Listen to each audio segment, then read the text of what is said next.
Alright, stick with me, because you and I are about to dive into a world where being awakened is considered weak. A few students who were slightly stronger used their powers to bully everyone and shake them down for cash. I could not even remember this punk's name, but he was so arrogant he did not even respect the teachers. The bully shoved me for getting in his way, while my teacher later told me she had high hopes for me. When I stepped into the awakening room to find my element, I got a massive surprise. It was all of them. Every level up gives me a new random class. Infinite awakening sounds broken, but my starting stats were all at 0. I had to pick my first class carefully, but the other students outside started whining that I was taking too long. Teacher Hang was so hyped for me, but I killed the mood and claimed my class was just a core warrior. I waited for the laughter, but the teacher had a heart even bigger than her chest. She actually believed in me. She told me effort matters most, but that same bully showed up to mock her speech in front of the whole class. He insulted her talent, saying she was only a teacher because she was mediocre. The audacity of this guy was unreal. For the first time, I felt pure rage, but the teacher just took the insults quietly while everyone watched. The student kept rambling that your class level decides your fate and that having bad talent makes you total trash. Then he had the nerve to suggest she could get ahead by doing favors for someone powerful like him. Now watch this. I stopped just watching and crushed the soda cup in his hand, telling him to cool his head. Hong Xiangsheng was a natural genius and attacked me instantly with lethal force, not caring if I lived or died. The teacher could not move fast enough to save me, but I stayed calm and activated a blocking skill. The bully's face twisted in an instant. His own attack reflected back and completely destroyed his arm. He was sent flying backward in a total, crushing defeat. Everyone was left wondering how this was even possible. The bully could not process it, and the crowd was stunned. The weak kid, Bayi, looked like a different person. You could practically see his power and confidence radiating. Out of everyone there, the teacher was the most shocked. She realized he used material perception, an elite-level ability exclusive to the warrior class that almost nobody masters. It blocks all damage and reflects it in 0.09 seconds. Even master warriors struggle with that timing. Here's the twist you and I were waiting for. The truth is, Bayi had actually regressed 20 years into the past. He is not a child. He is a man who spent 10 years leading the strongest awakened team, the Divine Squad. His entire life was dedicated to wiping out demonic layers in the name of the highest authority called God. This was the 100th high-level layer the Divine Squad had been forced to face. The team featured He Li, the lightning assassin. Her presence was mandatory for a rank L purification mission like this. Joining them was Han Shaolin, the cloud mage. Even with the extreme difficulty, the squad was prepared for anything. As the leader, Bayi believed that once this mission was over, he could finally take a well-deserved vacation. Their support was Lucien, the star maestro, who could amplify gravity 100 times to crush their enemies. Then there was Bayi himself, the Sacred Swordsman, unleashing his ultimate move, the annihilation of 10 domains. With a team that powerful, they easily took down the SSS-rank Demon King Belelfigore, finishing another mission. Han Shaolin complained that the fight ended too fast and he wanted to enjoy the battle a bit more. Lucien noted that for a top priority mission requiring the whole team, it seemed way too easy. Bayi mentioned the intel said the Demon King was special, with 5 elements and a secret hidden ability. He Li approached Bayi and asked if they were actually going to take that vacation after all. She wanted to go on a date, but Bayi told her everyone was going to their usual spot to celebrate. He Li sighed because her moves failed again. Meanwhile, Bayi noticed one of their teammates was missing. Lucien explained the absent member said he would handle the remains but never showed up for the actual fight. He Li was annoyed, saying this happens all the time and the captain needs to be much stricter. Suddenly, someone stealthily appears at the location and triggers a brand new purification mission right then and there. Han Shaolin was struck first. The team was in shock, and Bayi realized he could not move his body. The traitor revealed he had been spiking Bayi's coffee with paralyzing agents for an entire month. Trust me, you and I need to see what happens when he activates this forbidden tomb. Alright, you and I are about to dive into one of the most brutal betrayal stories you have ever seen. This snake, who once pretended to be their closest brother, now claims it is God's will for them to die. Next, the other members of the Divine Squad are slaughtered before Bayi's very eyes. Furious, the leader demands to know why his former ally is doing this. What kind of deity would ever order a massacre like this? The adversary just laughs, calling his old captain naive before launching a direct, lethal attack on Bayi. He says his god does not need a reason. Bayi retorts that they were together for 10 years, they were practically family. The traitor just scoffs, telling Bayi that he still does not understand a single thing about how this world works. He reveals that God was moving the pieces since the day they met. The entire team was nothing more than a set of pawns. That is why he played the part of everyone's friend, just to gain their trust and catch them completely off guard. With that, the adversary confirms the mission is complete. After taking a direct hit, Bayi suddenly wakes up in a bizarre, misty realm. There, he comes face to face with a massive, mysterious being whom he recognizes as Belelfigore. Bayi is confused, since the Demon King should be dead. But the SSS-ranked Demon King just laughs, claiming he will not die that easily. He explains this is his spiritual domain, and the entire world of Nia is actually his own true life essence. Getting straight to the point, Belelfigore offers Bayi a deal he definitely cannot refuse. Stick with me here, his special return of life power can send someone back to the past to fix their worst mistakes. Bayi, the team leader, flashes back to his fallen comrades and the better times they spent together before the betrayal. It is clear now, a traitor stole everything from him, and now he only desires one thing absolute: bloody revenge. Bayi vows to hunt down the traitor and every single god that pathetic coward claims to serve. Belelfigore accepts the answer, calling it a welcome gift. But Bayi is not naive. He asks what the price of this deal is. The Demon King just smirks. Suddenly, Bayi wakes up in the year 21,005, back in the holy kingdom of He. Looking around his old school, Bayi realizes he really has gone back in time. He is in elementary school again. The worst part? At this age, he has not even awakened his elemental powers yet. He is just a normal child. The teacher snaps at him, yelling that he is being sloppy and sleeping in class. As punishment, she puts him in detention. You and I can imagine the shock he is standing there, completely stunned by the reality of this impossible time jump. Seeing faces he has not seen in over 20 years feels surreal. Still, the class continues, led by teacher Huang. She explains the world's 5 elemental powers: lightning, flower, cloud, core, and stellar. But there is a catch: each individual can only manifest one of these specific elements in their body. To prove it, she demonstrates her own power from the rarest element of them all, the cloud element. Depending on how the element bonds with the body, powers are split into 3 categories: combat, utility, and special. When these elements are combined, they become even more powerful, just like the strongest guild in the school. The teacher tells them they are the lucky few out of billions who have the potential to become powerful awakeners. They have been spoiled since birth, but she warns that 100 other classes are competing for the same limited spots. Dust, Firefly, Abyss, and Celestial Light. Each student will have only one single chance to awaken their class quality. This afternoon, the final results of the process will determine exactly where each person fits into this world. As soon as the class ends, she announces it is finally her turn to lead them through the awakening process. She advises them to stay calm to avoid getting hurt. Meanwhile, Bayi remembers there are 2 known ways to awaken. The first is natural awakening, like what happened with Hong Changgeng. Usually, this happens to people with insane talent and constitution. In a moment of pure, intense emotion, the awakening occurs on its own without any outside help. The second is through the Awakening Space Room, a high-tech invention built by the intelligence of countless scientists. Inside, a person's adrenaline and emotions are cranked to the absolute maximum to induce awakening in potential candidates. But you only get one shot. The result is random, making it the only real way to change your own destiny. After a few students go through the process, it is finally Bayi's turn to step up to the plate. He has the golden opportunity to select any quality, element, or profession, even the rarest and most special ones. Now watch this. Bayi realizes the Demon King's gift was actually the god-tier power of infinite awakening. The system flashes a warning. Once he picks his initial profession, all elemental bars will reset. He must decide carefully. Trust me, we're watching a total nobody flip the script. Fed up with being bullied, Bayi finally snapped when his beautiful teacher was disrespected. He decided to stand his ground against the senior student. Just by defending himself, he wrecked the bully. To everyone's shock, Bayi admitted he only picked the warrior class for its starting sword. He actually chose the weakest class, just to get that high-quality initial blade. Hong Chongshan stumbled up, claiming the kid was just lucky. He swore it wouldn't happen again because his elite class put him on a superior level of power. Teacher Huang knew this was definitely not mere luck. She saw it herself. Her student parried the strike at the exact millisecond before impact. He countered with surgical precision that even a veteran teacher like her couldn't match. Remember, he just awakened minutes ago. Someone with 0 combat experience shouldn't be able to pull this off. She wondered exactly how Bayi managed it. Back in the arena, Hong Chang roared that the boy would pay for his actions and learn his place. Bayi knew that choosing the weakest class was only a mistake for those without his future knowledge.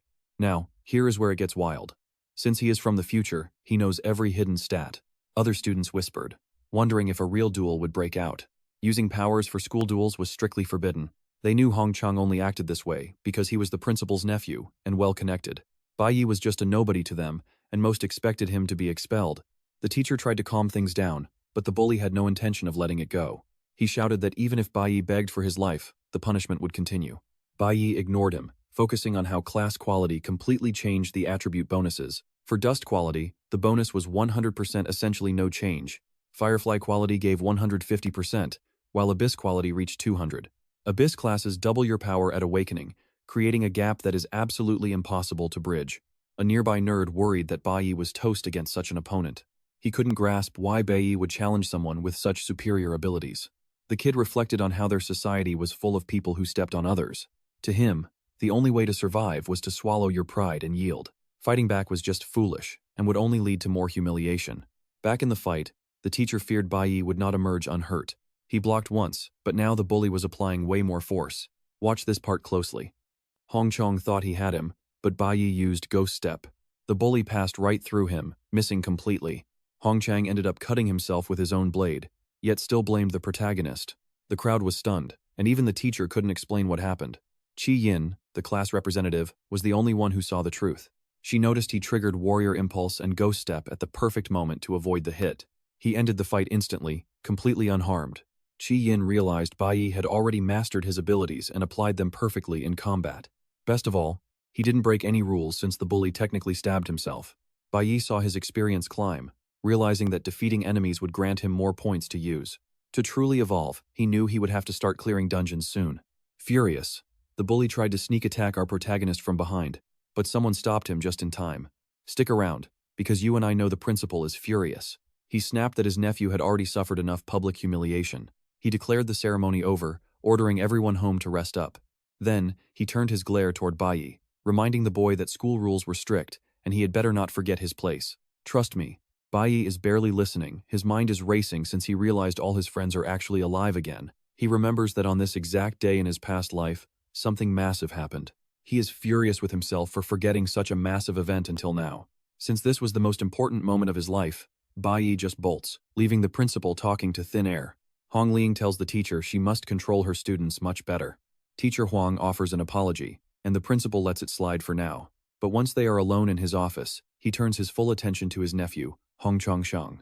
Hong Chongshang grumbles that the brat just got lucky, otherwise he never would have lost. But his uncle knows better. He explains that the moment the attack started, Bayi activated an advanced high-tier ability known as Ghost Step to evade the strike. Then, in just a fraction of a second, the boy targeted the most vulnerable spot on his body, shattering his defense completely, even though he only used the most basic abilities. The principal admits that even after 15 years of war, he couldn't replicate what that boy just did. Look at this, it was like watching a complete amateur get totally schooled by a professional player.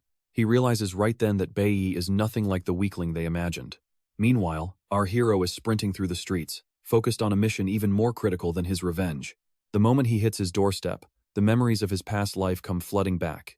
He is determined to stop history from repeating, no matter the cost to himself. Bayi finally steps inside and finds his family. His father is lounging in front of the television while his mother works in the kitchen. His dad looks up, surprised to see him home so early. But Bayi ignores him entirely, eyes locked onto his mother instead. Seeing her alive after all this time hits him with a wave of deep emotion. Using sign language, she smiles and tells him she already made his favorite spicy noodles. Instead, the protagonist insists that he really craves some fish. His mother explains that dinner is already set, asking if the fish can wait until tomorrow instead. Bayi refuses to back down, claiming he is starving. His mother finally agrees to head out to the store. Bayi tries to follow, but his father suddenly stops him. Pay attention here, his father starts acting like a total jerk, demanding to know why Bayi didn't even say hello. He reminds the boy that today was supposed to be the big day of his awakening. He demands to know if there is any good news. As an awakened himself, the father even bought some beer to celebrate his son's success. Bayi calmly explains that he hasn't actually awakened yet. He says there wasn't enough time for everyone to finish. Annoyed, his father snaps, asking why he even came home so early then. He mentions that the Great Lei's son only awakened a Firefly class, becoming just as useless as his father. But as his own flesh and blood, Bayi is expected to awaken an Abyss class, just like his father did back in the day. The man rants about how hard he works, claiming the least his son can do is bring home a powerful class. He asks one more time what Bayi's profession is, but the boy repeats that he hasn't awakened. This pushes his father over the edge, and he shatters a beer bottle right over his son's head. Using his own powers, the father forces a look at the boy's status and sees that Bayi awakened a dust class, the lowest of the low. Furious, the old man screams, demanding to know what the boy was doing at school to turn out so pathetic. Bayi remembers that his father was always a violent man who never knew how to keep his rage in check. In his past life, his father went into a similar rage over his low class. taking out all his shame and frustration directly on his own son. Back then, Bayi's mother tried to step in and protect him, but she became the target of the abuse. She ended up taking the full force of her husband's fury, leaving her with severe, life-altering consequences that she never recovered from. Bayi lived with that crushing guilt for years, haunted by the fact that he was too weak to save her. But now, he has a chance to change everything. Even though he's stronger than before, he knows his father is a high-level awakened who won't go down easily. Taking him down will be a whole different beast compared to a schoolyard bully. The old man starts beating him, spitting out insults with every blow. As the punches land, Bayi's only thought is getting his mother away from this monster immediately. He got her out, now you and I wait for the real payback. Alright, you and I are about to see history repeat itself, and not in a good way. Right after the fight, Bayi's mother returns home, walking straight into the chaos just like in his past life. Bayi wonders why she is back so early. Fuming with rage, the father blames his wife for their son's pathetic awakening, and it is clear he is not planning on stopping there. In his previous life, the main character held a deep grudge for what happened. He eventually got revenge for his mother, but it cost him everything when he ended up behind bars. Even then, he felt zero remorse, believing the old man finally got exactly what he deserved. Now, back in the present, Bayi steps up to protect his mother, determined to change the outcome this time. But his father is still way out of his league. See, awakened individuals have massive physical strength compared to normal people, even without using their special abilities. A regular human would not stand a chance against a single punch from an awakened warrior. Even though Bayi manages to tank the hits, his mother tries to shield him at all costs. But the old man has no intention of backing down. He screams about how happy he was to have a son, believing the boy would finally bring some honor to the B family name. Now, he claims the family honor is his alone. Furious, he demands to know why his wife gave birth to such a useless good-for-nothing. He swings a chair at her, but misses. Bayi used his ability just in time to protect her. Now pay attention, because here is where the main character finally fights back. After this, the old man realizes the kid was lying about his power. He scoffs, saying the boy is finally acting like a man, but he still has a long way to go. Suddenly, he lunges forward and shatters the main character's sword into pieces. He follows up with a devastating strike. Bayi realizes he is no match for this overwhelming power as his entire body screams in pain. The father warns that he hates being challenged and will never hesitate to use brutal force.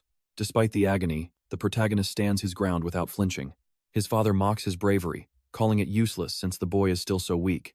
I know what you are thinking, but Bayi refuses to let this tragedy happen again. He will endure anything to win. The father keeps ranting about being the absolute master of the house, but just as his fury peaks, someone suddenly knocks at the front door. Annoyed, the old man growls, asking who is bothering him now. He yanks the door open and freezes. Standing there are the vice captain and an investigator from the Allied forces. The father demands to know what they are doing there. Liang explains they are hunting a dangerous fugitive spotted nearby and are checking every house. The old man lies, claiming he has not seen anyone suspicious, or he would have reported it immediately. But then, the vice captain spots the main character and asks what happened to the boy. The father quickly lies, saying the boy just fell on his way home and it is nothing. Suddenly, the protagonist speaks up and tells them his father did this to him. Upon hearing this, the old man is stunned. He cannot believe the brat actually dared to say that to the police. See, before entering the house, Bayi had already made an anonymous report. He just needed to survive and buy enough time for the authorities to show up. His father desperately tries to hide his panicked reaction. But Bayi keeps going, detailing every blow and offering to testify and undergo a full physical exam right now. He even cites the law regarding awakened individuals who lose control and abuse their strength. The police officers are surprised by how much the boy knows and how clear his details are. With the evidence piling up, the vice captain orders the father's arrest. This situation is now closed. Enraged, the father tries to attack the boy again, but the officers tackle him down. As they drag him away, he vows revenge. Once the coast is clear, his mother pulls him into a tight hug. Bayi is relieved he saved her, but he knows his father will only be locked up for 15 days. He realizes he needs a permanent solution, or everything will just go back to the way it was. During the chaos, the protagonist swiped his father's key. This opens a secret safe the old man kept hidden. His father actually betrayed his own team in the past just for this safe. It was the secret to his fast rise and higher class status. In his past life, Bayi only found this out after his father died, because the secret was kept so tight. And trust me, you and I are about to see him use that legendary dagger to clear demonic layers and level up faster than anyone thought possible. Alright, you and I are about to see how a low ranker survives in a world controlled by the elite. Most dungeons belong to the big guilds, leaving only smaller ones for schools. Since Bayi remembers a hidden lair from his past life, He decides to hit it fast and level up. Meanwhile, at the station, the police are frustrated because their only lead on the criminal Snow went cold. The captain warns them to stay sharp. If Snow shows up during the squad anniversary, it would be a total nightmare. Right then, Bayi's father is desperately trying to convince the cops to let him go. He even offers a favor at the region's best maternity hospital since the captain's wife is currently pregnant. Still, Liang won't be bought. He remembers Mr. Bai was once a guild member and wonders how he fell this far. The investigator warns him that bribing an officer is only going to make his situation way worse. Hearing that, the father just gets even more pissed off at his own son. Now watch closely, because our main character is entering a place where one wrong move means death. These monster-filled lairs are the best spots for a newly awakened to actually start getting stronger. Usually, rookies enter in teams with an officer. But back in his past life, this lair stayed hidden for 5 years until the monster population exploded and they finally invaded the surrounding area. A dungeon like this normally requires 3 rank E awakened hunters. The tougher ones need 5 people, including at least 2 hunters at rank D. Bayi hopes it is only rank F so he can clear it solo. He steps inside anyway. He knows he has to evolve as fast as possible to survive. For him, the real danger is not in this lair, but back at his home. Inside, it is freezing. That means he is definitely going to be facing cloud-type demons. He finds signs of humans and spots a massive ice bear beast hibernating in the shadows. Bayi realizes this place is way more dangerous than he first thought. Then, things get worse. A snow wolf senses him and attacks, and it's already stronger than he is. You and I both know he is not the type to run away from a fight. He dodges and weaves, finally finding an opening to take the wolf down. That is when he realizes his father's hidden dagger is exactly the boost he needs. After all, you cannot just buy an item like this at the store. He calculates he will need to kill 20 wolves to level up. To hit the next rank, that will take 10 more levels. Just then, a whole pack appears. The smell of fresh blood brought them right to him, but he is not backing down. This is the exact group he needs to finish his task. Surrounded? No problem. Instead of retreating, he takes the fight to them and goes on the offensive. He uses his agility to dodge and counter with insane speed. The wolves simply cannot keep up with him. He wipes them out, leaving only the Wolf King, which he defeats in just a few seconds. This victory pushes him straight to rank D. But there is a catch. He is completely exhausted. His current body just does not have the same stamina anymore. He also realizes he needs a dimensional backpack so he does not have to leave loot behind. Since guilds control the dungeons, leveling up on your own is a massive struggle for hunters. For most people, joining a squad is the only way to survive. Awakened schools are run by guilds and serve as a brutal selection process. Every student there dreams of being chosen. Getting kicked out means you can never grow your power again. That is exactly what happened to his father, who remained stuck at rank C after his expulsion. Now, the cold is getting worse. Bayi decides to lure the wolves out of the cave to finish this. He knocks down trees to trap them, using the environment as a weapon. But his plan attracts something way bigger. Stick with me, because you and I need to see how he handles these cloud serpents. Boom! A massive explosion erupts right in front of the monsters. Alright, you and I are about to see how this commotion wakes up a literal nightmare. He is right on the money. That hibernating bear finally wakes up and charges straight at him. This beast is absolutely furious, tearing through everything in sight and even ripping apart the other monsters in the dungeon. Bayi doesn't miss a beat. He jumps in to farm points while the chaos is high. He notices these beasts are strong but totally brainless. Honestly, the bear just saved him a ton of work by drawing attention away. He just hangs back, waiting for the perfect moment to deliver the finishing blow to each creature. Even with the help, this is draining him. He realizes it is time to wrap this up fast. Looking around, he sees all the destruction has left the entire area completely unstable. He waits for a massive group of monsters to approach before smashing the floor. He knew exactly where he was standing this entire time. Shattering the bridge helps him instantly wipe out a huge group of enemies. Plus, it gives him some much-needed breathing room. But even after all that, one monster is still standing. He saves every bit of his remaining energy for the ultimate showdown with the boss. Stick with me here, because every layer has a boss, and he knows there is a monster here even more terrifying than that grizzly bear. He figures that with all this noise, that hidden beast should have already shown its face. For now, it is just him versus the bear. But suddenly, more ice surges forward, proving his gut feeling was right. This monster was never actually asleep. It was just waiting for the perfect moment to strike. It freezes the bear and traps Bayi in a corner. Bayi tries to bolt, but his foot is stuck in the ice. He can't even cross back since he destroyed the bridge. It hits him. He walked right into a perfect trap set by his enemy. Even for a low-level dungeon, this place is guarded by a surprisingly smart boss. He is staring down a demonic sorcerer and his pack of snow monkeys. This situation is way more difficult to escape than he ever expected. Cornered by the wizard and his lackeys, our hero is in a seriously life-threatening spot. Frozen solid, Bayi can't move an inch while his energy levels start plummeting. The wizard sends a monkey to attack. Bayi just stands there, unable to even defend himself. Check this out, Bayi actually uses the monkey's strike to shatter the ice holding him captive. He shields himself, but he still takes damage since his power is already running low. He knows that the wizard needs time to charge up another one of those massive spells. He has to take this guy out right now, before the next spell hits. Things get even worse when another bear suddenly appears. Facing reinforcements makes an already impossible fight feel even more deadly than it was before. On top of that, Bayi is completely exhausted. Honestly, his chances of winning this are looking pretty slim right now. He keeps swinging, but his body is giving out. He is barely dodging these incoming attacks as his strength fades. It is so freezing that most of his energy is being wasted just to keep from shivering. The wizard launches an ice storm, and Bayi realizes this guy's cooldown is way shorter than he ever imagined. In his previous life, he had dealt with every nightmare scenario imaginable. That experience gave him a sharp eye for finding a way out, and right now, he has two choices. Stay and fight until he dies, which is basically a 0% chance of winning. Or, he could run. He sprints toward the abyss, getting frozen just as he takes the plunge. Even the sorcerer is shocked to see that Bayi is using the ice to cushion his impact while plummeting all the way down to the abyss. Back at home, Bayi's mother thinks he is just sleeping in, but she is shocked to find his bed totally empty. The note he left says he went to a friend's house. She knows her son too well to believe a simple letter about visiting a friend. He would have just told her in person. She can definitely tell he has seemed like a completely different person since he came home yesterday. You and I know her son has changed forever. Let's dive back in as the main character watches that ice bridge collapse, sending 100 demonic beasts into the abyss.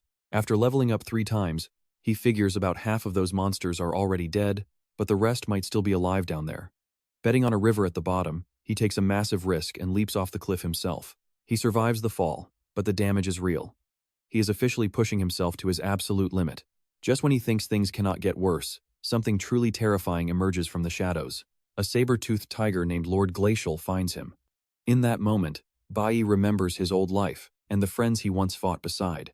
He threw all that away to restart from scratch, just to see his mother again. It was a heavy price, but she was worth everything to him. But now, this fragile reality is about to shatter. If he dies here, his mother is defenseless. Plus, Bayi will never get his revenge against the traitor who wiped out his entire team in his past life. He refuses to go down like this. He has to move, even if his body is screaming in pain. With pure grit, he grabs one of the tiger's fangs, vowing that he will not let history repeat itself. Gathering every ounce of strength, he delivers a killing blow, putting the beast down for good. He manages to stand up, but he is in a tiger's den. Suddenly, more of them emerge, hungry for blood. Stick with me here because these life-or-death moments are exactly how a class advancement finally awakens. Whatever doesn't kill him makes him stronger. Even surrounded by monsters, Bayi feels the adrenaline surging through his veins. The bonus he just got was not enough for a full level up, but he gained something better, a new ability. It is time to test this power, and his first targets are right there. Bayi triggers a move called Sanctuary. Every creature in the area can feel the crushing weight of his power suddenly dropping. With a single strike, he clears several monsters at once. As a result, his stats are skyrocketing. Now, he finally feels ready to find the boss and clear this entire dungeon. These monsters are nothing to him now. Bayi is rank 8, and even the freezing cold feels like nothing. His Sanctuary move absorbs attacks and blasts them back at the enemy, though he cannot just spam it all day long. Either way, Bayi is back in the game. He has lost track of time and needs to finish this and go home. The boss is resting at the top of the hill, hiding in a cabin with his allies. Now pay attention, because the piece ends now. Our main character is here to settle the score. Back at home, his mother is terrified, having no idea where her son is. Meanwhile, Bayi has just kicked down the door to the boss's cabin. He tosses a bear straight at the enemy's house, smashing a huge hole in the wall. Face to face with the boss again, Bayi shows him he is not playing around. The boss just scoffs and orders his monkey servants to tear him apart. But Bayi is on another level now. He is not just defending, he is ripping through these enemies with ease. The annoyed sorcerer fires an ice storm at him. But unlike before, Bayi is completely immune and refuses to be frozen. Seeing his magic fail, the sorcerer gets desperate and summons even more monkey minions to the fight. Bayi is focused on one thing, reaching rank D. He steps up the intensity and goes on the offensive. He lands a direct hit on the enemy's casting hand, effectively shutting down the mage's ability to use magic. With the mage wide open, Bayi goes in for the final, lethal strike. The experience points flood in, pushing him all the way to rank D. He also gathered enough cloud elemental energy for a massive bonus. He just unlocked a new red class profession, which he can swap into at any time he wants. He loots some legendary items from the corpses and even expands his inventory space in the process. Even with the boss dead, Bayi is not leaving until every single monster in this cave is wiped out.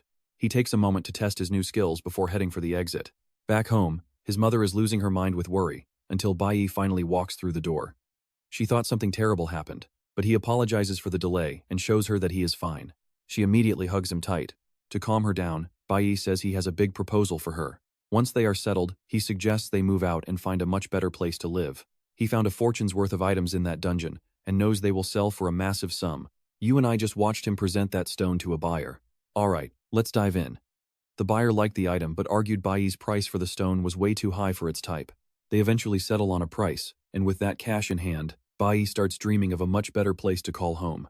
He can't help but remember his past life, where his mother never had a single moment of peace. Now, things are different. He's determined to give her the absolute best life possible.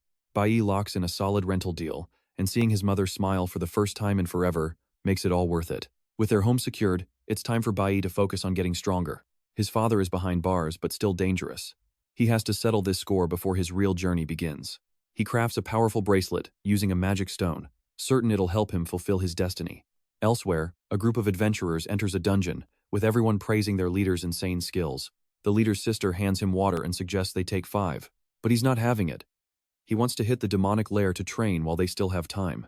That's Ding Ding, a guy who's convinced no one can touch him in combat because he's a true genius. Meanwhile, a woman carefully analyzes the list of newly awakened novices. She notices that not a single one of the new recruits hit the gold tier this year. Now here's the thing, she figures the simulation will be boring, but back at home, Bayi wakes up to a fresh breakfast from his mother. Bayi asks his mom why she didn't wake him sooner. She didn't have the heart to wake him because he looked so exhausted, saying that a little extra sleep and a good meal is worth being late for. He realizes she's right.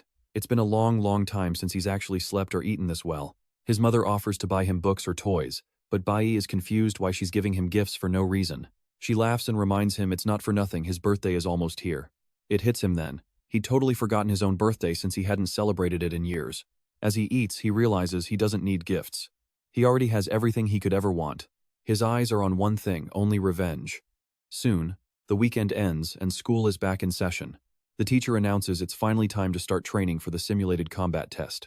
Now watch closely, this school is tied to the Divine Guild, so everyone is watching. This massive simulation is the first big public test after awakening. It's the ultimate final for elementary school, and the whole thing is being broadcast live. The top performers get a chance to train alongside the elite high schoolers. It's the fastest path to climbing the ranks of the Divine Guild. The school picks the best of the best to travel to the guild's headquarters in the Sacred Country. Hearing this, Bayi remembers that this is the exact place he met his old master. But it's also the exact place where that traitor was born. They never actually met since that traitor joined way later, but Bayi knows if he wants another shot at them, he has to move now. He has to absolutely crush this assessment if he wants a spot in that advanced training group. While Bayi is fueled by cold revenge, every other student is just as hungry for victory. Seeing the hype, the teacher kicks things off with physical conditioning. Everyone has to hit the gravity room for 10 sets of zigzag sprints.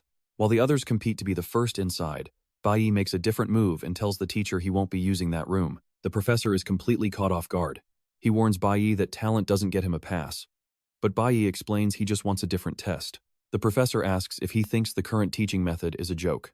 Bayi argues that while physical training matters, its usefulness is restricted to only a few classes. He suggests mages and sorcerers would gain way more from an elemental training room. The room goes silent. Qian realizes his method is identical to what a top instructor from the elite divine squad actually suggested. This was top secret info she only knew through her father. How could a random classmate like Bayi know about it? The teacher isn't even mad, he finds Bayi's idea fascinating. Trust me, you and I need to see what's next. You and I will see how hard it is to train so many students at once. Personalized training was basically impossible to pull off in such a short window of time. For any teacher, choosing between guiding a student or letting them walk their own path is a massive struggle. Bayi remembers his past life. He was lucky to have great masters. Without them, he never would have reached the top. He knew those masters were trustworthy, and now he was asking the professor for that same kind of faith. The professor agrees to let him train his own way but asks about the plan. Bayi just wants to crank that elemental room pressure to the absolute max. He couldn't tell the truth, so he improvised. He explains that even as a warrior, he needs to balance his skills and fix every single weakness. Right then, his classmate Qian steps up. As a mage, she wants in on the elemental room too. She asks to join him, but Bayi shuts her down. After the rejection, Qian declares she'll use this as fuel to prove her worth and finally earn his trust. As Bayi and Qi head out, their nerdy classmate realizes he'll have to work twice as hard to even come close to them. Pay attention here, Bayi is finally alone, ready to grind for new skills away from any prying eyes. After all, every move in this school is monitored. This is the only place he can learn skills from other classes without getting caught. If anyone found out, he'd have a massive target on his back. When it came to the other students, Bayi figured it was better to just keep his distance from everyone. Once class ends, Bayi tries to slip away alone, but his classmates aren't letting him off that easily. He remembers his past life, where the three of them were inseparable, the school's ultimate group of outcasts. But now, his mind is only on revenge. To him, friendship is just an anchor holding him back from his goal. His nerdy friend starts to notice the change. Ever since the awakening exam, Bayi has been a completely different person. Still, Bayi pulls the kid aside and gives him some cryptic advice. Get those lungs checked out, immediately. He hops on his bike and leaves, leaving both of them completely confused. In his past life, that same friend died young from a lung disease because it was found way too late.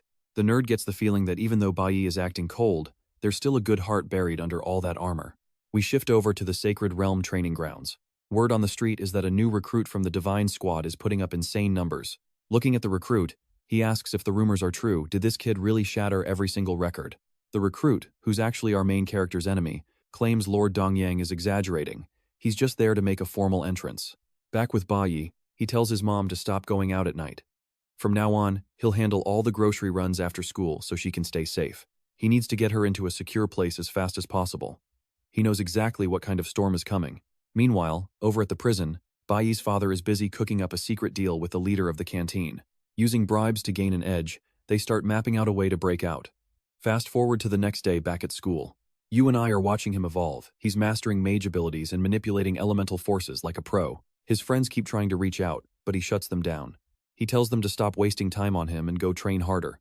Somehow, they actually take his cold words as encouragement. Taking the advice to heart, the nerdy classmate finally makes his way to the school infirmary for a checkup. The doctor finds the lung disease immediately and orders surgery. Now, the kid is left wondering how the hell did Bayi know about this? He didn't have a single clue he was sick.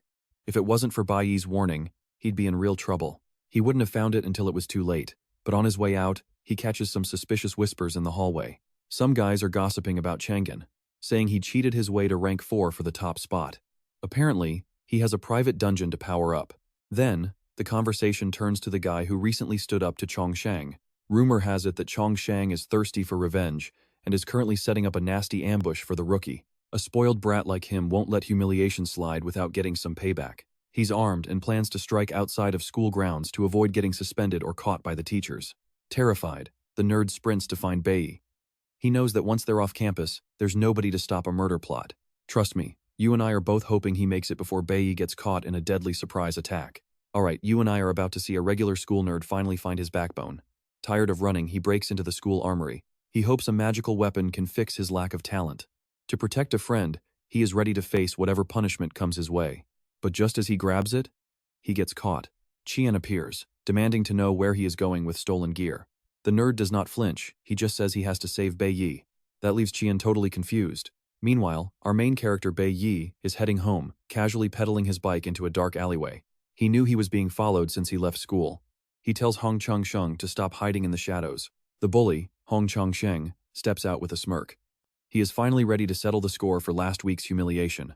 Bayi just looks at him. Is he really sure things will end differently this time? The bully shouts yes and lunges forward. He claims no amount of training can save the main character from his next strike.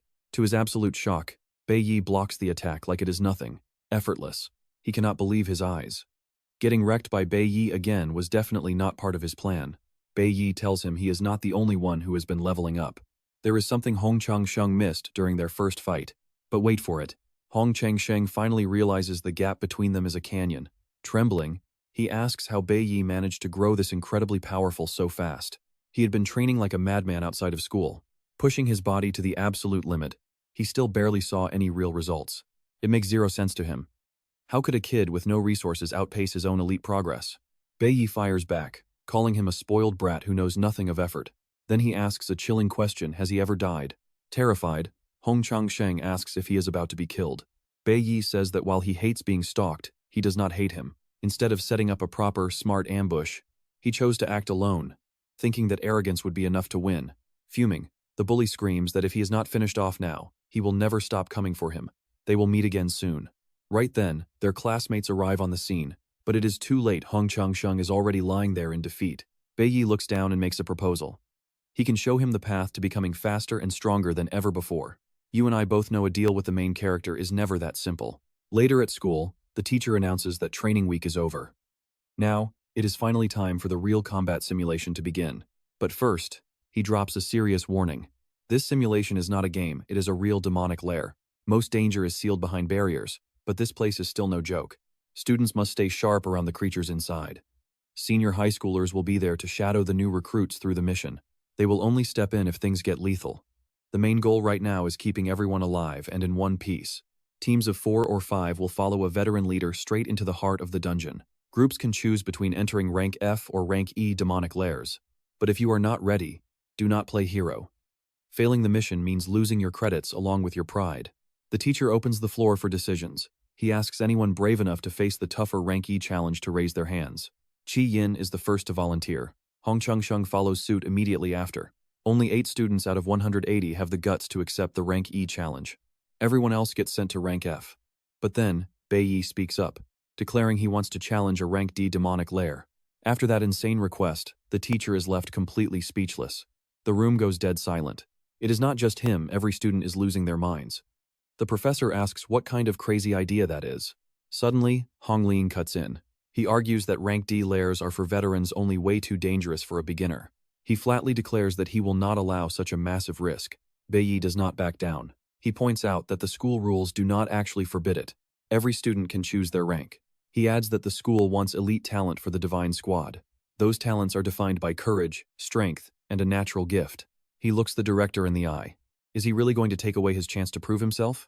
Stick with me, because this gamble is about to get incredibly dangerous. To enter, he needs a team. We're about to watch this rookie break every single rule.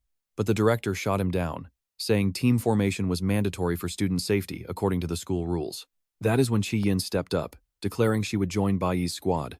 The director hesitated though, worried that the girl's high-ranking father would never sign off on the idea. Qi Yin refused to be left behind because she wanted a chance at the highest score possible. Still, Bayi rejected her help, insisting that he was better off going into the lair alone. That's when the professor stepped in, making it clear that refusing wasn't an option. If Bayi really wanted to tackle a D-rank lair, he had to agree to work within a team. A veteran was missing, and the professor wasn't sure who to send until one student volunteered. He claimed someone had to do it and offered to guide the rookies himself. At that moment, the professor introduced Zelling and told him to look after the 2 young students during the test. Qi Yin whispered that this veteran had nearly been recruited by the school's top guild. Bayi didn't recognize the guy at all, while Zelling figured he was just an arrogant kid trying to show off. He thought the boy had no idea about the true danger ahead. Regardless of that, the professor announced the team was formed and the test could begin. He added that camera drones would follow them inside the lair to broadcast every single moment live. As their teacher, he wanted to keep everyone motivated, eager to see who would claim the top ranking this school year. Bayi knew the school was built on top of a massive ancient demon lair conquered long ago. Both the middle and high school sections were integrated right into the same complex. This massive main layer had created several smaller instances, making it the perfect training ground for the students' combat exams. Most of these secondary layers ranged from F to D rank. The second a student stepped inside, the combat simulation officially went live. Every single bit of the action was streamed and recorded for the judges. Now, pay attention here, this is where he has to be careful not to expose his true abilities to the world. Either way, the spiritual Jade Demon Lair remained his primary target. Inside the lair, Zelling promised protection since he had been there before. While Qi Yin asked if the monsters were really that tough, Zelling said they were, but noted the school had already sealed off the most dangerous beasts. That meant running into a deadly boss monster was highly unlikely. Still, he warned Qi Yin not to relax, because the remaining monsters were still incredibly powerful even without their boss around. Zelling acted the part of the helpful veteran, claiming he'd protect the rookies and help them earn some easy student credits. Suddenly, Zelling noticed the protagonist just walking off ahead without waiting for the group. He shouted a warning, telling Bayi that going solo like that would only attract more monsters. But Bayi was done talking. He told Zelling he didn't need help and for him to just stay out of his way. You saw that too, right? This rookie just told a veteran to shut up. Back at the school, everyone from the students to the teachers was watching the live feed. Over at the school guild, the vice leader was watching the broadcast and realized he had found something very interesting. He pointed out that a freshman had actually dared to choose a difficult D-rank lair this year. His boss asked about the student's class, and the vice leader revealed the boy was a green warrior. It was considered the most useless class, yet he was curious to see where the boy's massive confidence came from. Meanwhile, another student was shaking in fear. He was terrified despite being in the weakest F-rank dungeon available. His teammate reminded him that as a caster, he was told to stay back and provide support since there was no reason to be tense. Still, he wondered how an F-rank dungeon could feel this terrifying. He had no idea that students in the E-rank dungeon were already facing much more brutal conditions elsewhere. One group had been caught in a nasty ambush and was currently being patched up by their healer. In the middle of the chaos, Hong Chang'an declared he'd fight alone if it meant beating his rival. Back in the D-rank dungeon, our main character Bayi was already tearing through powerful monsters and taking them down one by one. Totally impressed, his teammate Qiyin asked how he was managing to do all this alone. Bayi explained the monsters were sealed, meaning they could only use half of their original strength. Trust me, you and I are just scratching the surface of his power. Alright, you and I are diving back in as Qiyin realizes she still has a very long way to go to reach his level. Bayi tells her not to worry about others, since focusing on her own path is the only way to truly evolve. Qiyin finds him even cooler now and promises to catch up one day, but Zelling absolutely hates this attitude and thinks the main character is just being arrogant. He reminds them they are in a dangerous D-rank dungeon and warns the main character to stop bragging before he gets killed. He claims the boy just had some beginner's luck, but if he plays nice, the senior might actually give him a few pro tips. Bayi just ignores the older student completely and tells Qiyin to handle the monsters on the right side. He heads off toward his own objective, leaving the senior standing there talking to himself like a fool. Bayi notes that the monsters on the right look weaker and asks his partner if she can handle them solo. He explains this simulation is a test of individual skill, so she needs to start carrying her own weight if she wants a good grade. Qiyin nods and promises to give it her all. While they get organized, Zelling is absolutely fuming. He thinks this arrogant kid is just making everything more difficult for them. Watch closely, everyone is paying attention. They can barely keep track of the other students because they are so glued to what Bayi is doing. By now, everyone knows he requested a low-rank dungeon, but observers are curious why he sent Qiyin to the opposite side while he handles his own business. Realizing that she is a flower-type user, Bayi's teacher realizes he picked the perfect matchup for her. He knows exactly what he's doing and isn't just talking big for no reason. He's actually a genius. Earlier, Bayi spotted star-type monsters crawling out of the cave on the right side.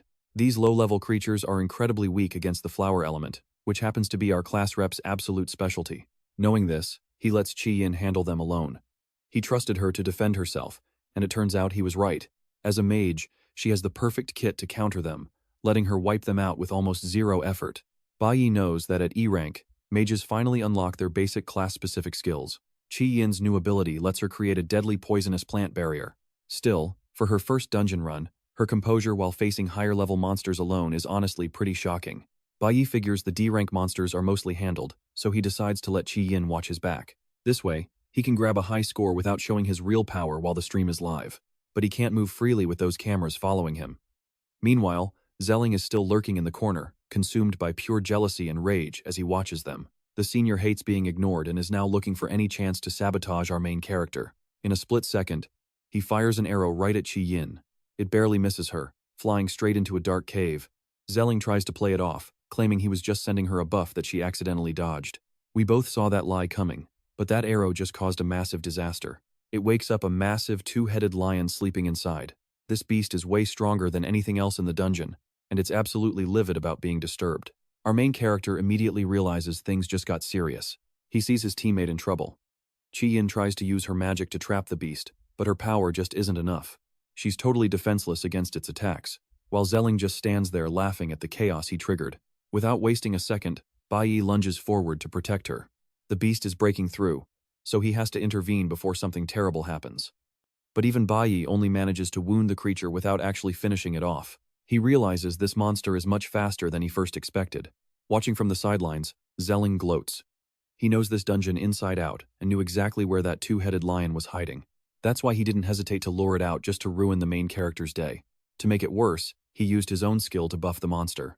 Sensing the danger, Bayi prepares to unleash his true strength, since there's no other choice. He shouts for Qiyin to fall back immediately. There's no way she can help here. The monster isn't waiting and charges right at them, but she refuses to run. She uses her magical roots to bind the beast and creates a triple-layered vine wall for protection while she stands her ground. Even Bayi is stunned by her bravery. She tells him that even if he thinks it's dangerous, she's staying to help him win. Watch with me, she won't back down. Alright. Let us see if this girl can actually survive being swallowed by a nightmare.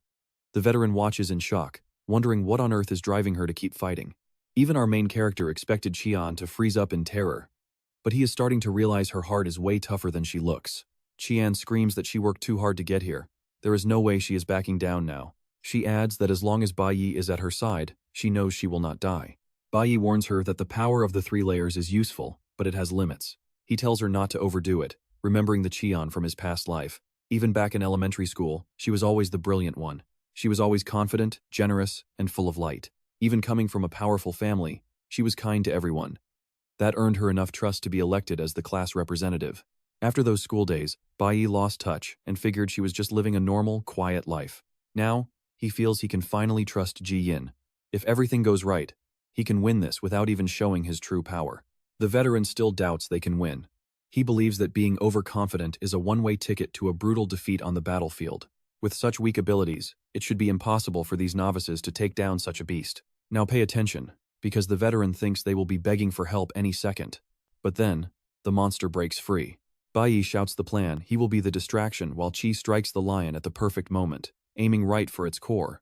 He draws it away, knowing that since he already drew blood, he is now the creature's primary target. Trusting his strategy, Bayi sprints toward the lake and dives into the water without a second thought. He swims deep with the monster right on his heels. But this is exactly where Bayi wanted the beast to be. The moment he signals, Qi unleashes the magical vines again, snapping them shut around the creature. Now the monster is completely wide open. Trapped and helpless, it starts to panic. Qi Yin uses those vines to lock the lion down. Then, she pumps it full of poison to drain its remaining strength. Bayi watches closely, realizing the lion has zero chance of escaping this time. You and I both know what is next, a perfect score. Xiling can only stare, unable to believe his eyes. Even as a seasoned veteran, he could never dream of pinning down a monster this powerful. Realizing his sabotage failed, Xiling is beyond annoyed, but there is nothing he can do now. Back in the booth, the director and his crew are watching every single move. The professor is praising Bayi, his reaction time and leadership. To him, it is obvious who is walking away with the top score today. They are already talking about sending the footage to the guild. This could actually break the historical record for this test. But right as the hype peaks, the feed suddenly cuts to black. Xiling intentionally smashed the drone. He is desperate to stop Bayi from getting that maximum score. He assumes the main character has not noticed yet, since he is busy talking with his teammate. Xiling walks up and coldly announces that they are done. It is time to leave. The veteran just wants out, but Bayi calls him out. He knows Xiling woke that beast on purpose to kill them. Xiling lies through his teeth, claiming he was just trying to help her get a bonus before she dodged. The main character snaps back. As a veteran archer, that is a pathetic excuse. Qian agrees, saying it all makes sense now. No wonder this guy could never make it into the school guild. Absolutely furious, Xiling demands to know if they are accusing him of something. Bayi steps in front of her, shielding his friend. Even though he is livid, Xiling knows he cannot attack. He growls that this is not over and leaves. Walking out, our hero spots the mangled remains of the drone. Qian is finally putting the pieces together. That veteran was trying to sabotage them from the start.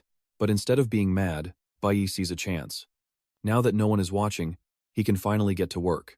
She asks what he means as he leads her back toward the previous portal. He tells the class representative she must keep what happens next, a total secret. Even if she talked, nobody would believe her. He thinks back to his last meeting with Hong Chengen. The main character had asked for a demonic stone. The exact item needed to shatter his uncle is seals. With the stone ready, it is time to undo the dungeon seal. Trust me, you and I are about to see something legendary. Stick with me, this dungeon run is getting wild. After all, breaking this rank D seal would unleash every high-level beast at once, exactly what Bayi was counting on. He tells his teammate not to worry, claiming the monsters will be weakened after being sealed so long. Still, Qi Yin argues that just 2 of them couldn't possibly survive a mob that big. But he just shrugs and says he'll handle it solo, leaving her completely stunned. Then, she notices something impossible. He's suddenly switched his entire class to a mage.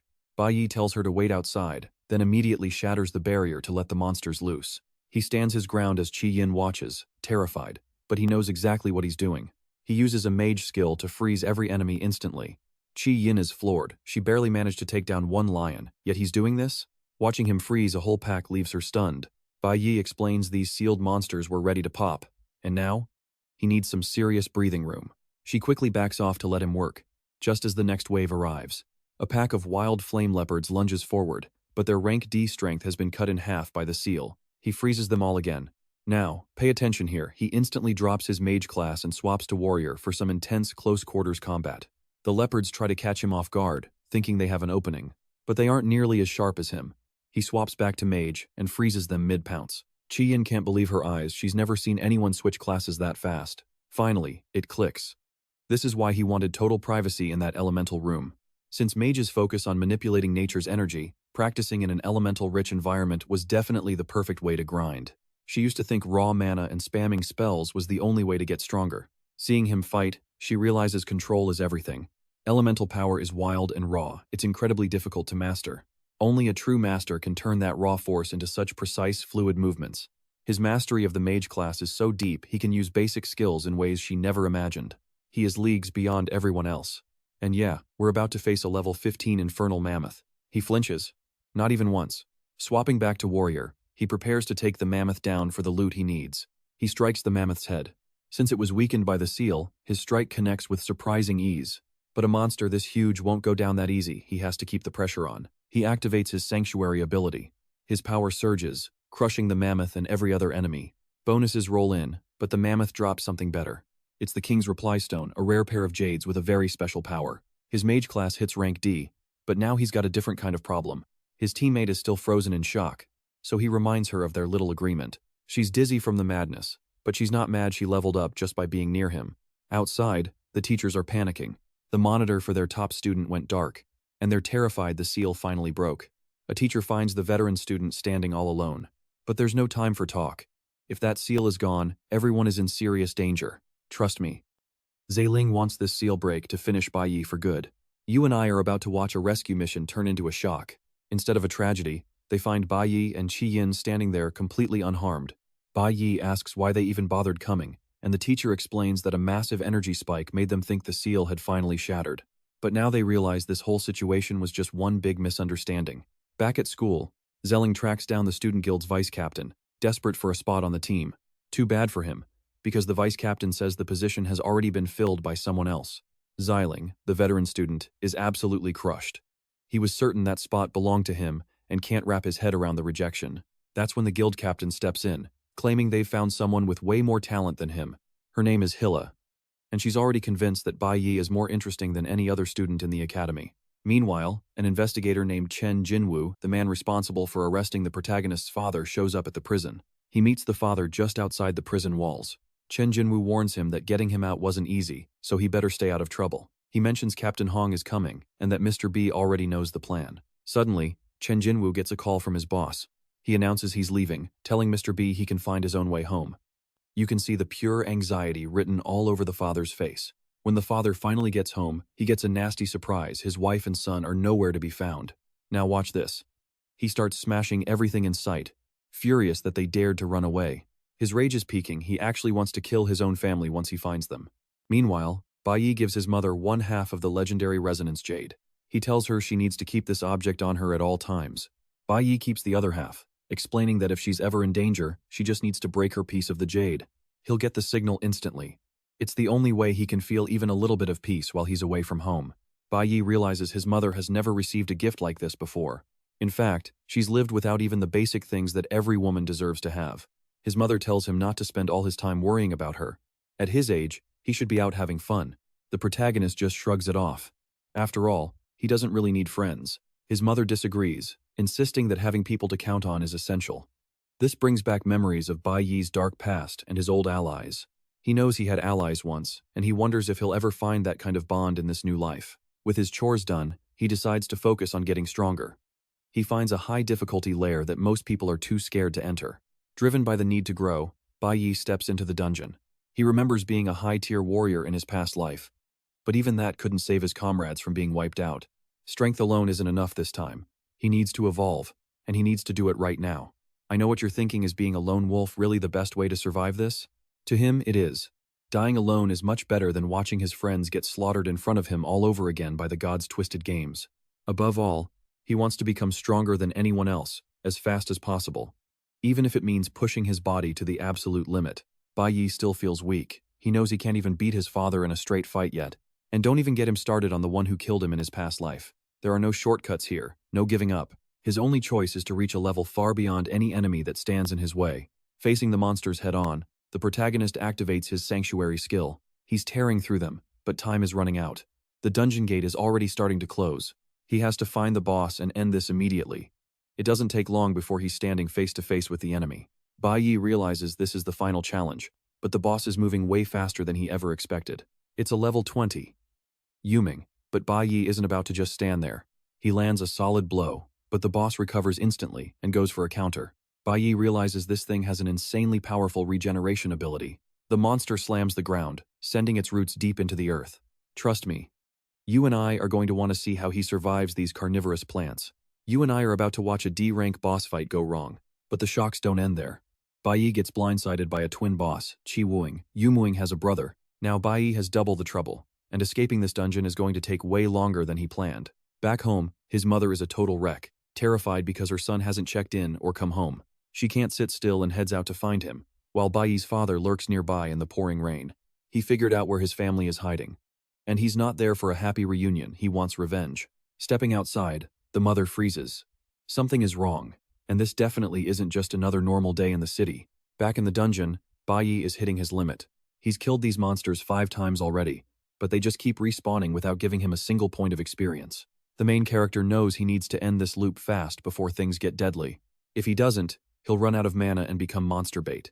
Worst of all, even the bosses are regenerating now. He instantly fires up his acceleration skill to turn up the heat. His plan? Strike faster than their bodies can even think about healing up. Nothing works. Even with their heads chopped off, these bosses just stand right back up. It's like they're literally impossible to kill. Bayi realizes this whole situation is completely broken and unfair. Even top-tier healers can't do this. He guesses there's an external power source or some kind of infinite energy tank nearby. While he tries to think, one of the monsters lunges in for the kill. Bayi barely blocks the strike. That's when he notices the boss is actually copying his exact fighting style and moves. Now check this out. The monster actually starts talking, telling Bayi that he's a surprisingly strong opponent. Bayi is stunned. He's never seen a monster with the ability to actually speak before. He figures this demonic lair must have a heart. Looking around, he realizes the energy is coming from that massive tree. It's time for a test. He bets if he takes out that tree, their infinite healing will finally hit 0. Sensing his plan, the monster rushes in to stop him from reaching it. But Bayi is too fast, slicing through the trees. He knows those roots are the only thing keeping his enemies alive. The boss tries to intercept him, but he dodges and hacks down every last energy-feeding tree. He's convinced this is the move that will finally put these monsters down for good. The enemies try to counter, but it's too late. With their power source gone, Bayi hits them with a flash freeze. With his targets turned into ice statues, Bayi finally has a clear shot to finish the job without any interference. He knew his first strategy was trash, but now he's finally corrected the mistake and taken control of the fight. Sure enough, as the trees crumble, the monster's power levels drop through the floor. He shatters one and rakes in the experience. Seeing his brother die, the other twin manages to burst out of the ice. But honestly, you and I both know this boss isn't a threat to Bayi anymore. Then, out of nowhere, the boss surrenders and literally begs for death. Bayi has never seen a dungeon boss act like this, but he's more than happy to grant its final wish. He ends it and loots a poisonous thorn, the key ingredient needed to forge the legendary infinite poison spear. That's a top-tier weapon.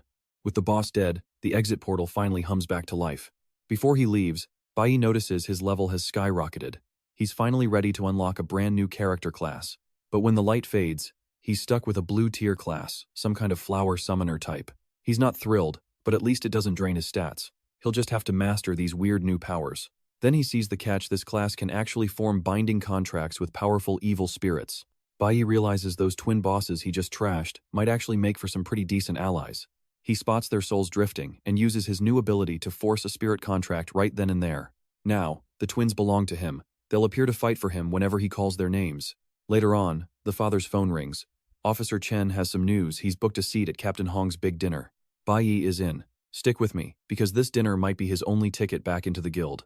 You and I are back, as he realizes today is officially his lucky day. Next stop, visiting his sister. But while he is moving, Bayi's mother is still sick with worry. Bayi makes it home only to find her standing out in the rain. He rushes over to bring her back inside. Safely indoors, he hands her a gift. He explains he was only late because he was hunting for the perfect Mother's Day surprise. But a mother's intuition is no joke. She knows he's hiding something, and she's determined to uncover the truth. While she wonders, Bayi heads to his room to rest. He starts tallying his progress, currently holding 3 distinct classes. 2 are already at rank D, but he knows that is not nearly enough. Not if he's ever going to track down his father. Knowing the man, Bayi can already see him bribing a guard just to catch an early break from prison. Pay attention here, because Bayi is preparing for the worst. He knows he can't afford to be careless. The next morning, he hits a new dungeon. Before the real training starts, he has got immediate fires to put out. Running away isn't in his DNA. His only path forward is to rank up and get stronger every chance he gets. That's exactly why he is constantly hunting for dungeons way above his current level. He believes this is the only way to survive the coming storm. To face a monster, you have to become one first. Over at the School of the Awakened, Professor Huang drops a bombshell. The assessment results are finally out. The news is huge. Bayi and Qi Yin have claimed the first and second spots in the entire school. Their scores are off the charts. Now, recordings of their performance are being sent straight to the guilds for review. Both landed a spot on the training journey, but Bayi's results are so elite he's getting a meeting with the Divine Guild. Even Bayi is stunned. The idea of meeting a top-tier guild in person hadn't even crossed his mind until now.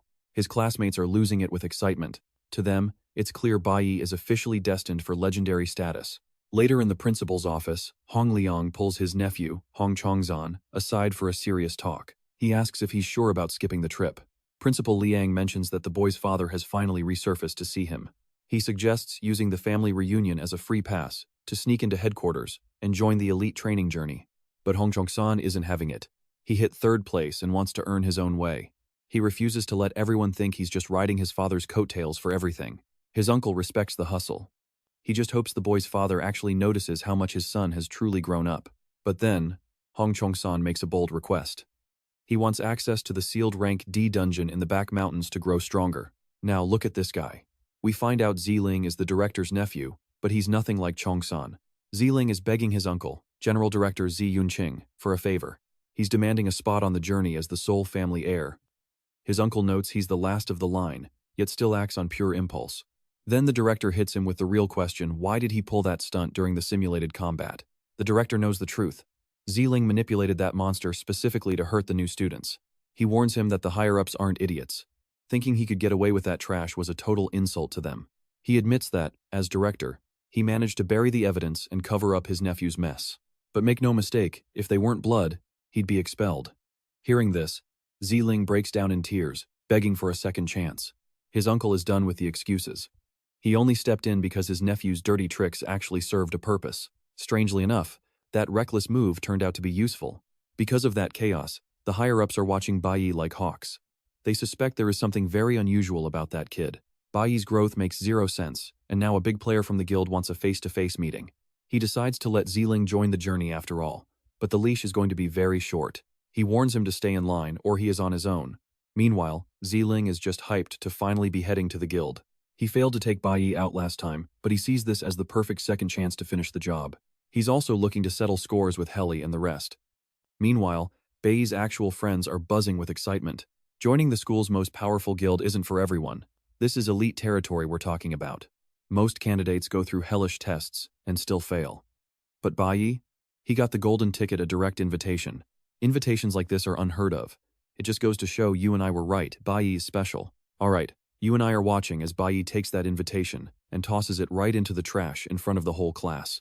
No one could understand his attitude as he simply turned his back and walked away, leaving his classmates totally baffled.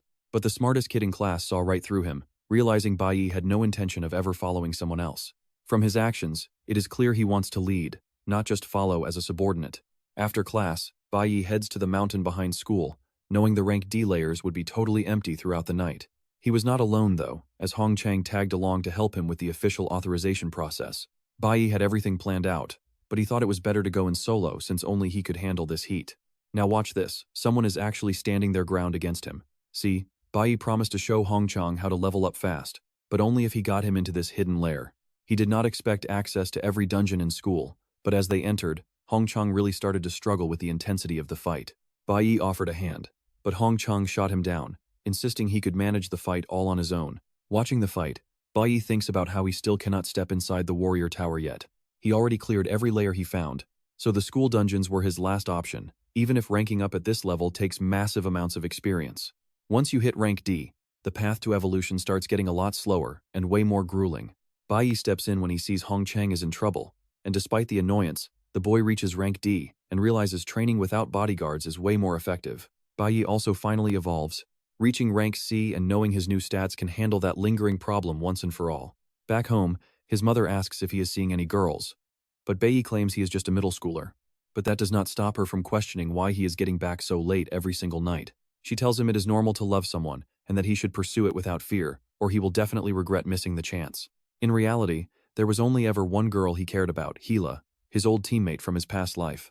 She was always flirting with him during missions, but back then, he just pushed her away and saw her as nothing more than a close friend. As the team captain, he took his duties too seriously to ever think about romance or getting attached. But watching her die right in front of him? That was a moment of pure, unadulterated rage. Before meeting Hila in the Sacred Kingdom, Bayi was just a death row inmate saved by his master. Now, he has no clue where she is and worries that finding her in this timeline might be impossible. To the rest of the world, they are strangers. And only he remembers the deep connection they shared in their past lives. But get this, Hila is actually way closer than he even realizes.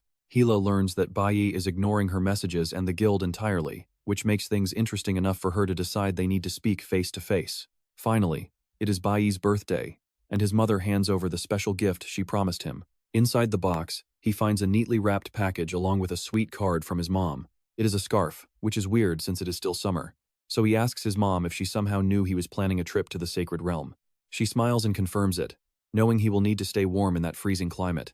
Bayi realizes his mother has been one step ahead this whole time, and there is no use hiding his plans anymore. Since it is his birthday, she suggests he should at least invite some friends over to celebrate. He insists he does not have any, but when he gets to school, a huge surprise is waiting for him. An old friend surprises him with a gift of his favorite action figure model, while the class nerd also steps forward to hand over a very special item of his own. It is the original tape of his favorite movie, and Bayi is stunned that his classmate remembered this from his past life. He remembers skipping class to watch movies with the nerd, and cannot believe the guy still has that memory.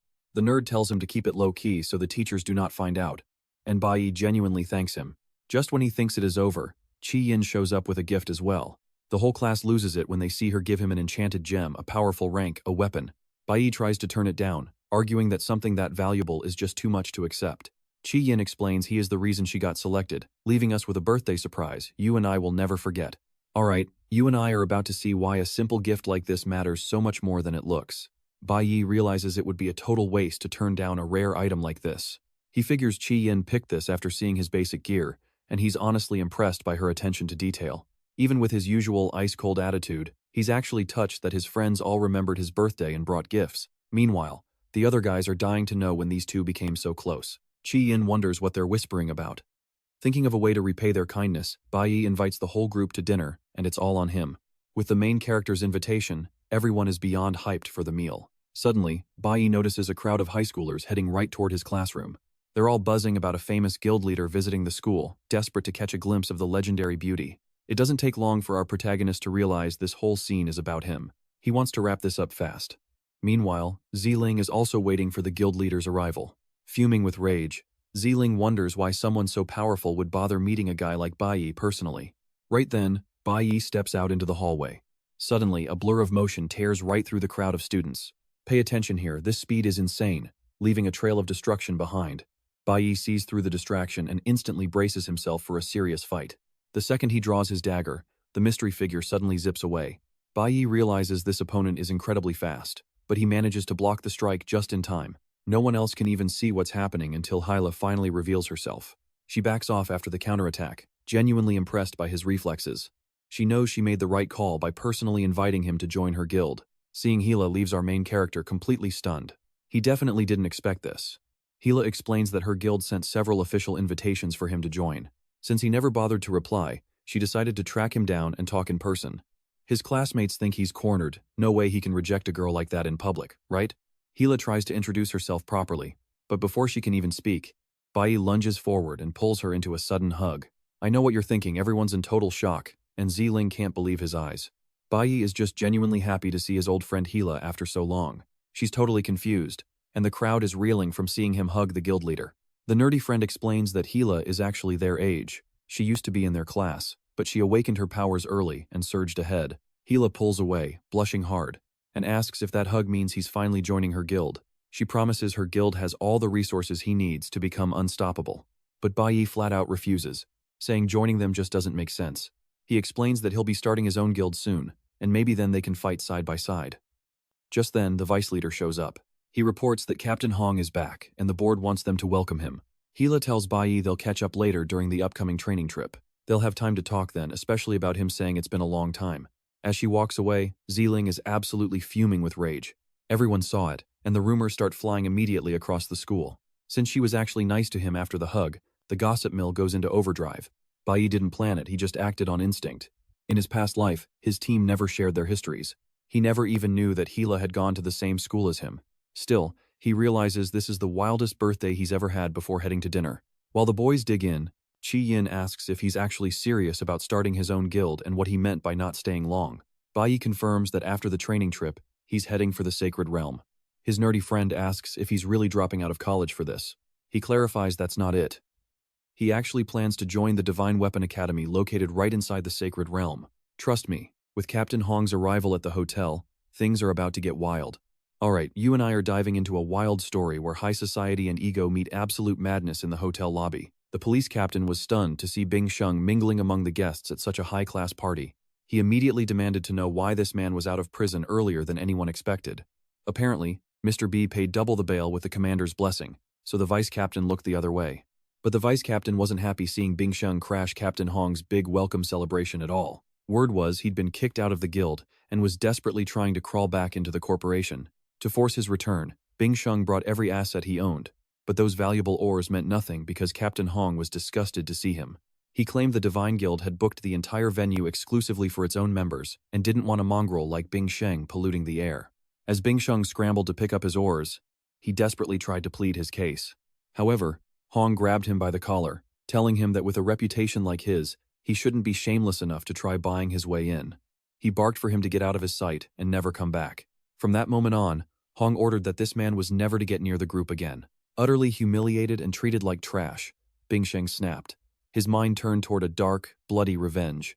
Fuming with rage, he stormed out of the hotel, already planning exactly how he'd make every single one of them pay. Now, watch this cruel twist. His mother is about to walk right into a total nightmare. At the same time, our main character was at a restaurant, watching members of the Divine Guild. His friend mentioned that if Bayi joined up, he could easily surpass every single one of those prestigious men. To the protagonist, it felt like an exceptionally great day so far. He wondered if fate was gifting him, but he couldn't shake a dark premonition that something terrible was coming.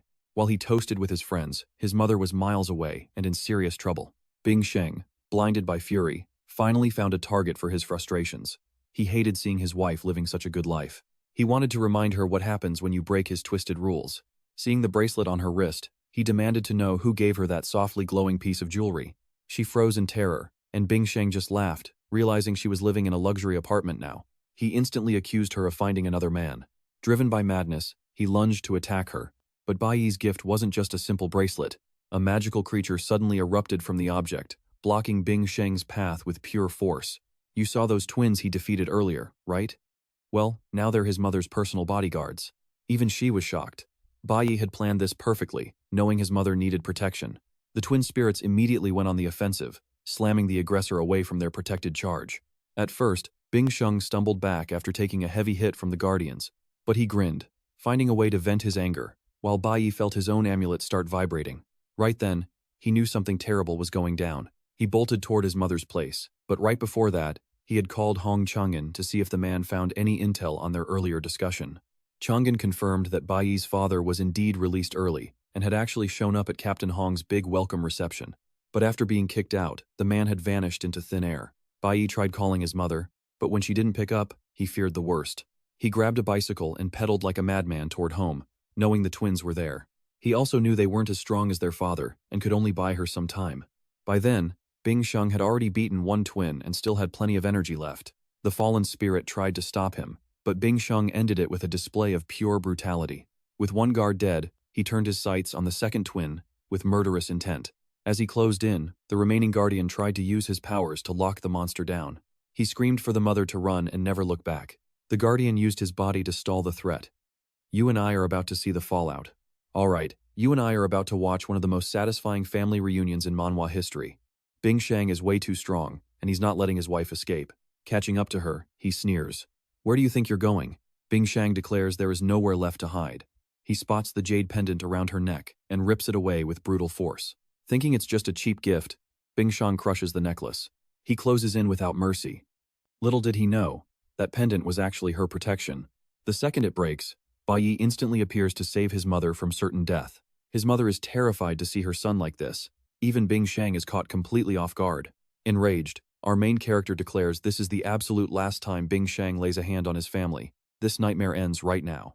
Back in the past, the last time Bayi's parents fought, things went from bad to worse. He tried to help, but he was chained up. He had to watch everything, completely helpless.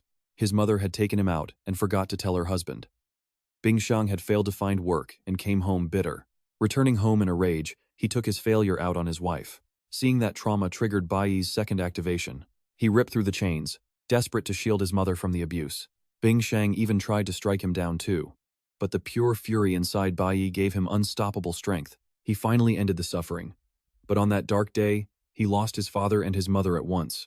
He has lived without a family ever since. But in this life, he refuses to be helpless. He will protect those he loves, no matter the cost. Now pay attention, he's no longer facing a defenseless target. Bingshang is shocked, but he sees this as a perfect chance. He plans to kill his son right alongside her. Bayi doesn't flinch. Instead, he launches a strike with devastating intensity. Bingshang stumbles back from the blow. But what really rattles him is seeing the boy wielding his own Kunwu blade. He demands to know who stole his weapon. Bayi tells the twins to get his mother to safety.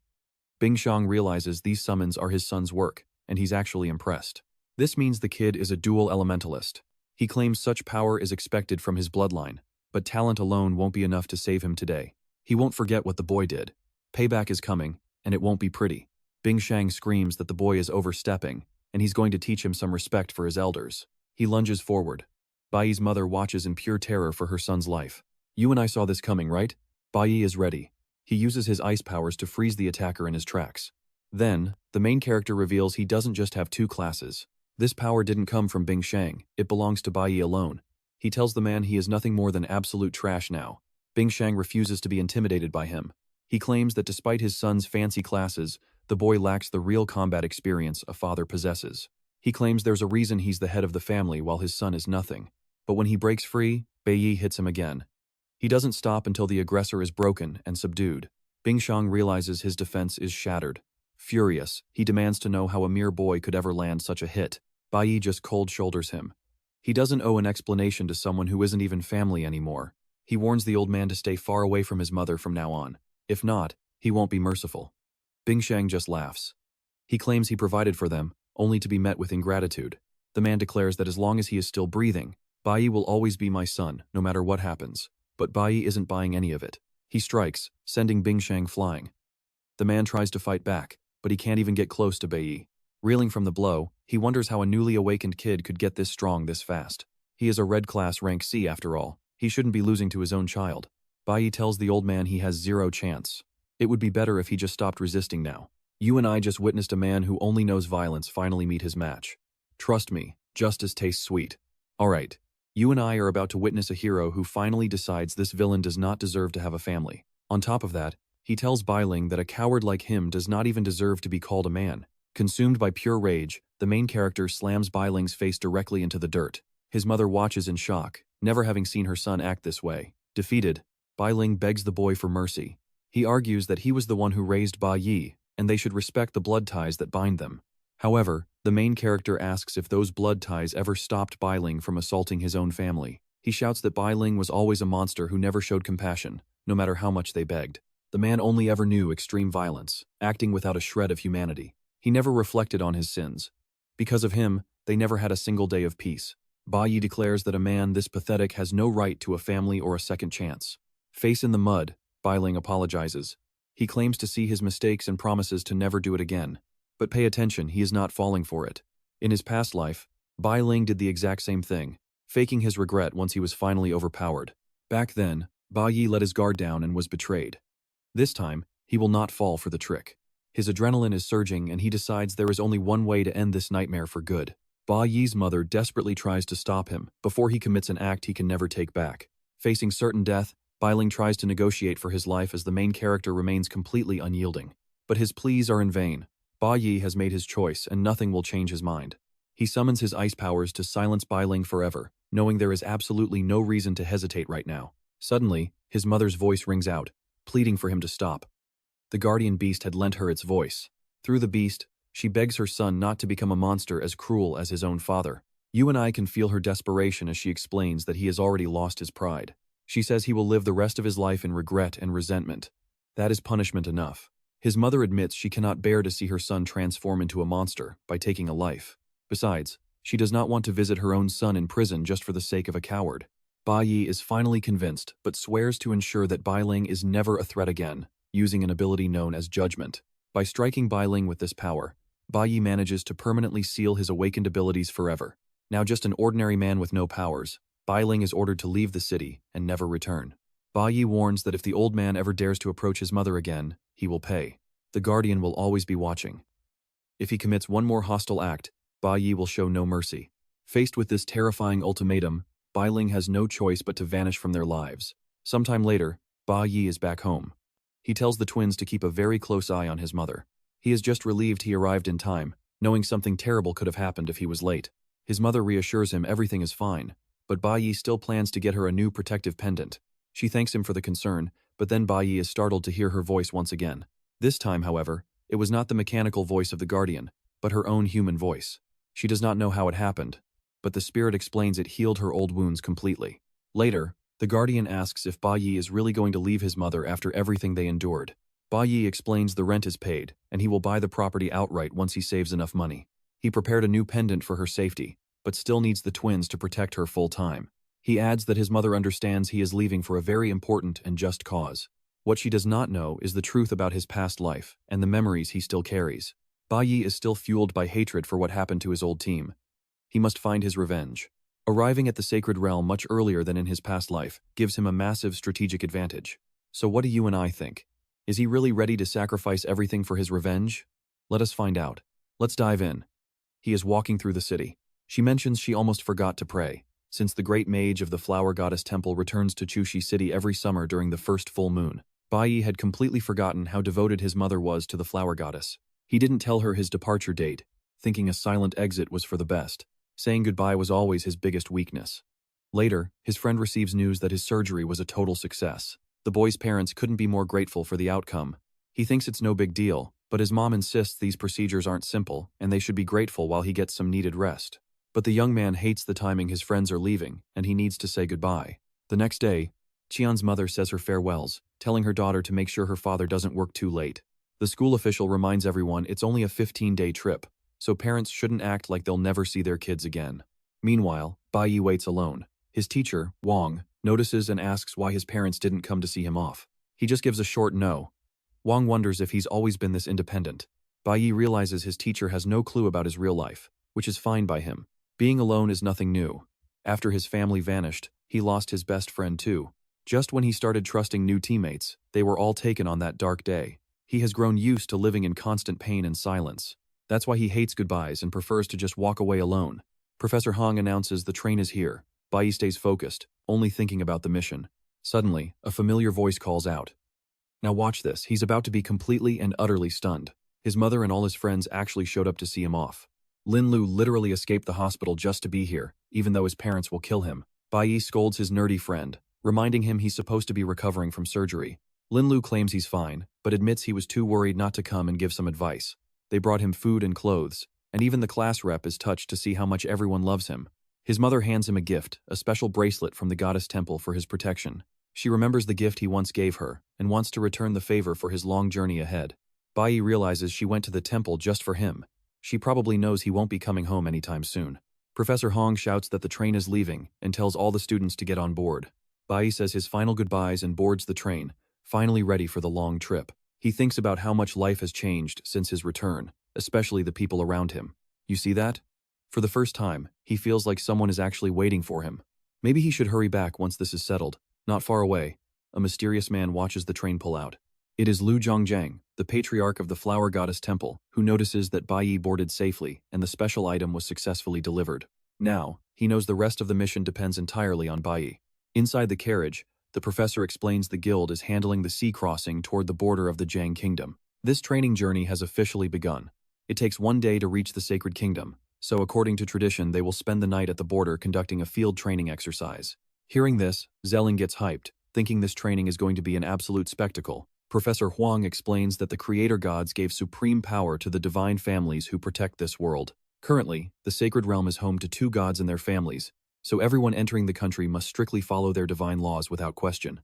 To enter the Sacred Realm from the Jiang Kingdom, you have to pass through 3 different checkpoints. They just cleared the first one. Every student was given a special invitation issued directly by the Sacred Realm. Now, the group is arriving at the second border checkpoint. Everyone has to register their info and go through a full, intense security check. This process takes a full day to complete before they can proceed. Trust me, you and I are about to see things get real. Alright, you and I are about to watch our main character evolve into a whole different beast. A group of girls immediately recognize him as the student who turned down the school's top guild, and they're already lining up to talk to him. Since they're older students, word travels fast, and everyone on campus already knows the name Bayi. But Bayi? He couldn't care less. He leaves them standing there, talking to thin air. To him, these desolate land beasts are just too weak to help him rank up or level his skills. Just then, an older student steps in, bragging that he was the #1 student back in his day and that these monsters are child's play. His name is Zhang Jun, and he's convinced that real combat is way more intense than what these rookies think. Suddenly, the girls are all over Zhang Jun, hoping he'll play the big hero and protect them. Regardless of the drama, Professor Hang reminds everyone that they are officially part of the school's elite squad. She gives the order, stay in the training zone, don't go solo, and stay alert. Everyone needs to be back at camp by 8 tonight, but Zhang Jun just laughs and heads off with the girls. Even Zelling looks excited, and you can tell he's already planning some kind of trouble. Meanwhile, in the Sacred Realm, Captain Hong reaches his destination, where Captain Shannon is apparently waiting for his arrival. The Supreme Guild's vice leader is just happy they're on the same train as the captain, letting them skip the checkpoints. Moments later, the captain tells Hong Chengzhen to wait with the rest of the squad, leaving the guy no choice but to obey. Back in the wild, Zhang Jun is busy showing off his skills while the girls cheer for their big, strong leader. Trust me, you're going to want to see what happens when Bayi realizes this training is a waste of time. He knows that taking down these low-level trash mobs is a complete waste of his energy. But then, disaster strikes. Zhang Jun gets slammed by a beast he can't handle, and those girls, they're gone instantly. They're paralyzed with fear as the monster turns its sights on Bayi, but our main character doesn't even blink. With a single massive strike, Bayi completely erases the threat. The main character treats the beast with total disdain, not even bothering to look at the loot it dropped. Realizing he needs a real challenge, Bayi heads deeper into the zone and eventually stumbles upon some rare magic crystals. Usually, these crystals only show up in demonic layers where the most dangerous beasts live. But here's the weird part. The magic inside these stones has been completely sucked dry. Now pay attention here, because even the trees are dying. Whatever did this is on another level. Following the trail of destruction, Bayi finally reaches the end of the path. Inspecting the area more closely, he finds a strange flask on the ground with an inscription belonging to Ziyang Industries. As the sun goes down, the teacher starts cooking up a dinner made from fresh beast meat. She explains that this is what survival is all about, living off the land in a hostile world. Some students are totally grossed out, while others start digging in like their lives depend on it. That's when the group realizes something is wrong. Bayi still hasn't made it back to camp. Qi Yin is genuinely impressed, realizing the teacher is not just good at theory, but also at practical survival. It turns out Professor Hong actually trained to join the Divine Guild before she started teaching. She didn't make the cut, though. She even admits this is her first time in the Sacred Realm. She thanks Qi Yin and Bayi for the chance to finally see this legendary place with her own eyes. But as she's talking, Qi Yin senses something massive moving in the shadows nearby. The teacher reacts instantly, throwing herself in front of Qi Yin to shield her from the sudden ambush. Hang takes a direct hit from the enemy's attack, and Qi Yin can only watch in horror. The rest of the class starts panicking, trying to figure out what just hit them. Meanwhile, Bayi is racing back as fast as possible, knowing a high-level demonic beast is on the hunt. But he's too late. The teacher is already hurt and screaming for her students to run for their lives. And that's where we leave it, with our teacher facing a deadly rank B monster alone while the students scramble for safety. Alright, you and I are about to see Xiling finally put his twisted plan into motion. He was absolutely furious that Bayi had stolen the spotlight and desperately wanted revenge. So, he brought a demonic beast along and released it to feast on the surrounding energy. He figured once everyone was beaten and helpless, he could swoop in as the savior and finally claim all that hero fame for himself. But things spiraled out of control real fast. The beast was way more powerful than he expected, and suddenly, this monster was a problem he could no longer handle. Like a total coward, Xiling stayed hidden while everyone else was left at the monster's mercy. Because of his reckless move, Professor Huang was the first one struck down, putting the entire class at risk. As he ran, Bayi suddenly remembered a dark moment from his past life. Back then, he had faced a rank S enemy that nearly finished him.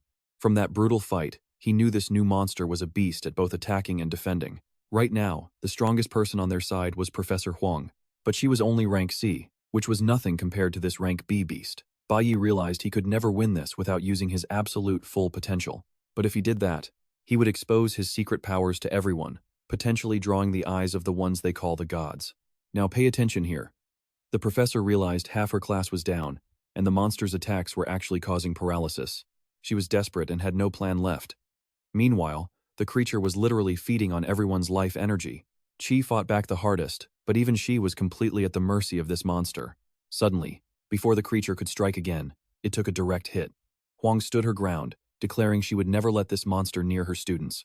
Just like that, she became the main target, drawing all of the beast's deadly attention toward herself. The beast lunged forward for the kill, but right before it struck, Bayi arrived just in time to save her. Bayi jumps right in front of the teacher to protect her, immediately launching a heavy counterattack. He saves Huang from defeat, but he knows his current power level is still way too low for this monster. For now, all he can do is try to contain it. He blasts the enemy with an intense surge of ice, successfully freezing the monster solid. But people noticed. Every single student just saw Bayi switch his class right in front of their eyes. Bayi knows there is no other choice. He cannot let everyone die here, even if it means his secret is exposed. Even though she is in a critical state, Professor Huang is still only worried about her students' safety. Meanwhile, the monster is not done. It pulls off an insane move and vanishes right in front of everyone. Now I know what you are thinking, but the danger is not over. Bayi knows that monster could return at any second. With his current strength level, Bayi realizes he just cannot take this monster down alone, but he can at least use this chance to help everyone else make a run for it. The teacher orders the students to run while she stays behind to ensure everyone makes it out, including Xiling, who still has not returned. As the one in charge, Huang refuses to leave a single student behind in this dangerous place. This was the agreed meeting point, and she firmly believes she cannot just abandon the camp and leave people behind. But Bayi exposes the truth. Xiling was the one who released that beast. A flashback shows that the traitor in Bayi's team was actually the one making breakfast. Everyone ate without a single suspicion, even their leader Bayi. The traitor kept his cool and showed zero signs of the plan, relying on his disguise so everyone would finish the poisoned food. When the attack finally happened, the whole team was paralyzed and completely unable to fight back. He had been mixing paralyzing drugs into their food for 1 whole month, the perfect plan to take them down. Back in the present day, Bayi does not hesitate to call out Xiling. He explains that Xiling Industry belongs to Director Zeking's family and is currently run by Xiling's own father. He adds that their lab specializes in demon beast research, using high-tech vials to keep miniature monsters in storage. Bayi holds up a broken vial he found deep in the forest and points out that here today, no one except for Xiling would ever have access to something like this. It could only be him. Watching from afar, Xiling realizes Bayi found the evidence and starts regretting that he did not hide his tracks better. Once again, Bayi found a way to ruin his plans, and his hatred for the guy is reaching a boiling point. And trust me, you and I are watching everyone turn against Xiling. Alright, you and I are about to see Qiling finally snap as he hears his punishment. The teacher isn't waiting around. She hands the radio to the class rep and tells everyone they need to move now. But suddenly, a sniper shot destroys the radio. Poor Qi Yin gets caught in the explosion and is badly injured. This makes the teacher panic. While the students are confused, Bayi knows exactly who is responsible for the shot. A smoke grenade lands, spreading paralyzing gas. Through the thick fog, Qiling approaches while wearing a gas mask. Qiling walks toward the group, his eyes burning with absolute hatred for our main character. He screams that Bayi is the real villain for turning the entire class against him and his powerful family. Because of that, he's decided nobody leaves alive. But surprisingly, the gas doesn't seem to affect Bayi at all. He walks straight up to Qiling, asking if he's really planning to murder every single one of his classmates. While the others can barely stand, Qiling just keeps throwing more gas grenades into the crowded area. Now watch this. He admits he was saving those grenades for the beast just to look like a hero.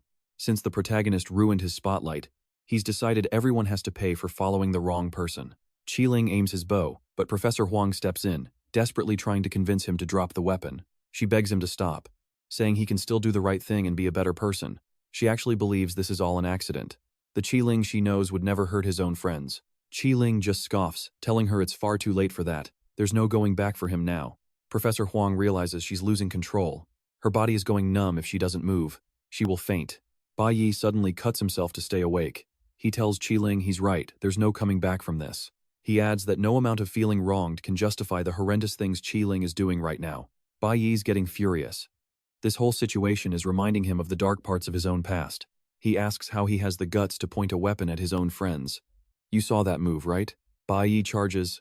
With one precise strike of his blade, he snaps the bow, making sure Qiling can't fire another arrow. During the attack, Qiling's mask shatters. Now he's completely exposed to the same gas he used on others. Bayi feels zero pity. In his book, traitors don't deserve forgiveness. They deserve to be taken down. Screaming in agony, Qiling calls him a lunatic, still trying to blame Bayi for everything that happened. But the protagonist just fires back. He asks who's the real lunatic, the one who hid while others suffered. Bayi tells him he's responsible for this tragedy. His petty pride put every single life in this room at risk. He even risked his own safety just for some pathetic revenge. It's honestly just a sad display of ego. He almost wiped out the entire class and the teacher, even though they had nothing to do with this. Faced with the cold, hard truth, Qiling's ego finally breaks and he starts crying like a child. He claims he was just too scared of the monster to help. He's desperately trying to explain himself now. But Bayi is done listening. He tells him he made his choice, and now it's time for the consequences. Terrified, Qiling realizes Bayi isn't joking. He's actually more dangerous than any monster they've faced. But Bayi doesn't kill him. Instead, he uses a terrifying ability to completely nullify the boy's powers. Besides the pain, Qiling feels his awakened powers vanish forever. He is now totally powerless. Bayi did exactly what was needed. Now, Qiling will never be a threat to anyone ever again. The spoiled boy who once had everything is now just a pathetic crybaby begging on the floor for help. As soon as that problem is solved, a new one appears. Bayi hears his teacher screaming for help. That monster from before has returned. Even though the gas hasn't knocked him out, Bayi's movements are slowing. A difficult situation just became even more complicated. He has no choice but to fight. Then, out of nowhere, a massive bolt of lightning strikes the creature. The beast gets sliced clean from top to bottom, but somehow, the damn thing is still standing there. Professor Huang cheers as Heelu finally arrives. Heelu admits that this monster is too tough to handle alone. She asks Bayi for a hand. Even though he's surprised, he grips his sword and gets ready for battle. The monster's camouflaged. Don't blink. Alright, you and I are about to see just how dangerous this camouflaged beast really is after it escaped our main character once before. Even with a mangled leg, Bayi warns the group that the paralyzing gas is kicking in and everyone will be unconscious soon. Hila realizes she is the only student still awake and is shocked that Bayi seems completely immune to the toxic fumes. Thinking fast, she tosses him a powerful first aid potion. She tells him the guild was alerted, but with no clue when backup arrives, they have to survive on their own. Bayi figures the creature is calculating its next strike, and he is right, the beast lunges out from the shadows seconds later. He almost takes a direct hit. Hila tries to counter, but the monster is quick. Still, it cannot dodge forever and finally takes a solid hit from her blade. Hila notices Bayi has recovered at lightning speed. He tells her he is ready to fight, and together, they actually have a chance. Bayi is impressed, calling her combat reflexes and skills excellent. But he reminds her that she is still a student, and keeping her safe is his #1 priority. Hila snaps back that he is acting like he is not a student too, right as the monster stands back up. Bayi suggests a synchronized attack. They move as one, but this time, the creature has already adapted to their style. Now watch this. The monster blocks easily and slams the main character backward with one powerful blow. Hila thinks she has an opening, but when she strikes, she realizes she cannot even scratch the enemy's ironclad defense. Sensing the shift in the air, Bayi shouts a desperate warning to his partner. Hila cannot react in time and takes a heavy hit, quickly realizing the monster's claws are laced with deadly poison. Bayi steps in to block, realizing the beast is learning their patterns and even knows how to shut down Hila's best moves. To make things worse, the creature is absorbing energy from the environment and growing stronger. He knows if this drags on, they will be dead long before the reinforcements ever show up. Bayi is badly hurt, but he knows it is up to him to end this fight now. A flashback shows Bayi asking his team what to do when facing an opponent that is clearly on another level. Back then, Hila said they should retreat, but reminded him that the Divine Squad never, ever backs down from a fight. That is when Bayi revealed his secret backup, the rat bait strategy. The plan is simple. One person draws the enemy out with an all-out, reckless assault. The goal is to force the monster to burn all its energy on defense. Meanwhile, the second member waits for the perfect opening to land a killing blow. Back in the present, Bayi engages the beast. He tells Hila to hold back and focus entirely on recharging her energy for the final strike. She hates leaving him to fight alone, knowing that even with his talent, taking on this monster solo is pure suicide. But even as a gold rank pro, she sees it. You and I can see Bayi is in total control here, acting like a true leader as he hammers the beast. He loses his weapon mid-fight, and Hila panics as she watches him take a direct, bone-crushing hit from the monster. Even while bleeding, Bayi orders her to stay back. Hila is losing it.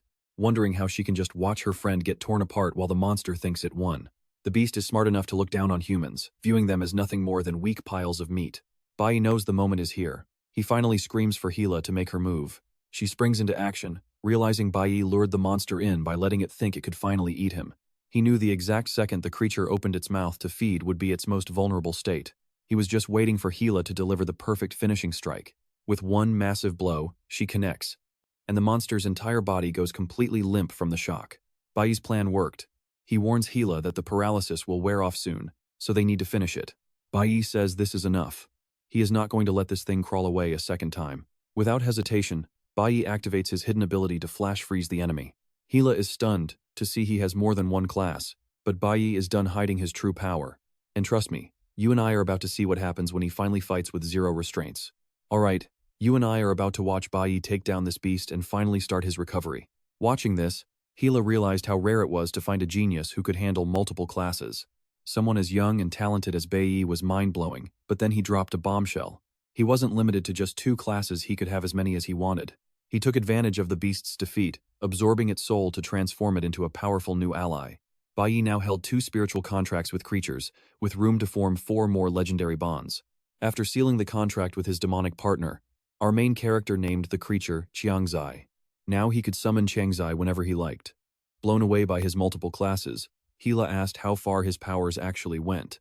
Bayi simply asked her to keep all of this a total secret. Hila got it. If he hadn't gone public yet, he had a good reason for staying low. She agreed to keep her mouth shut. Just then, reinforcements arrived, the guild's 26th platoon. Their leader rushed in to see if everyone was still all right. The second he saw the massive corpse, the squad leader knew the danger was finally over. Now, the focus shifted to giving first aid and getting the injured students to a safe zone. Still terrified, the class representative was comforted by her teacher. Meanwhile, the squad leader noted that a beast that size would have been a nightmare even for his veteran team. 2 students handled it alone. Now watch closely, because this is why they are called true prodigies. After waking up, Jungjun and the girls thanked Bayi for his life-saving help. Jungjun even admitted that without Bayi, he might not be alive at this very moment. Hila was getting patched up by a healer, who wanted to know why she charged in alone. She just played it cool, saying everything was under control. An ally warned her that a boss like that should never be underestimated. But hey, she's a genius. She knew exactly what she was doing. Deep down, Hila knew she wasn't the one who saved the day, but she kept that to herself. Bayi was becoming a total mystery. With the rescue mission wrapped up, the students were finally brought to a safer location. Meanwhile, in the jungle, Xiling was running from a beast he had personally unleashed. He claimed he released the monster so it would hunt others instead of him. But Xiling was about to learn that controlling monsters isn't easy. A bit later, the students were back on the train. Bayi used the quiet time to really study the new creature he'd just captured. At the same time, the supervisor was reporting every single detail of the attack to his superiors. You saw that, right? Bayi realized they were always being watched.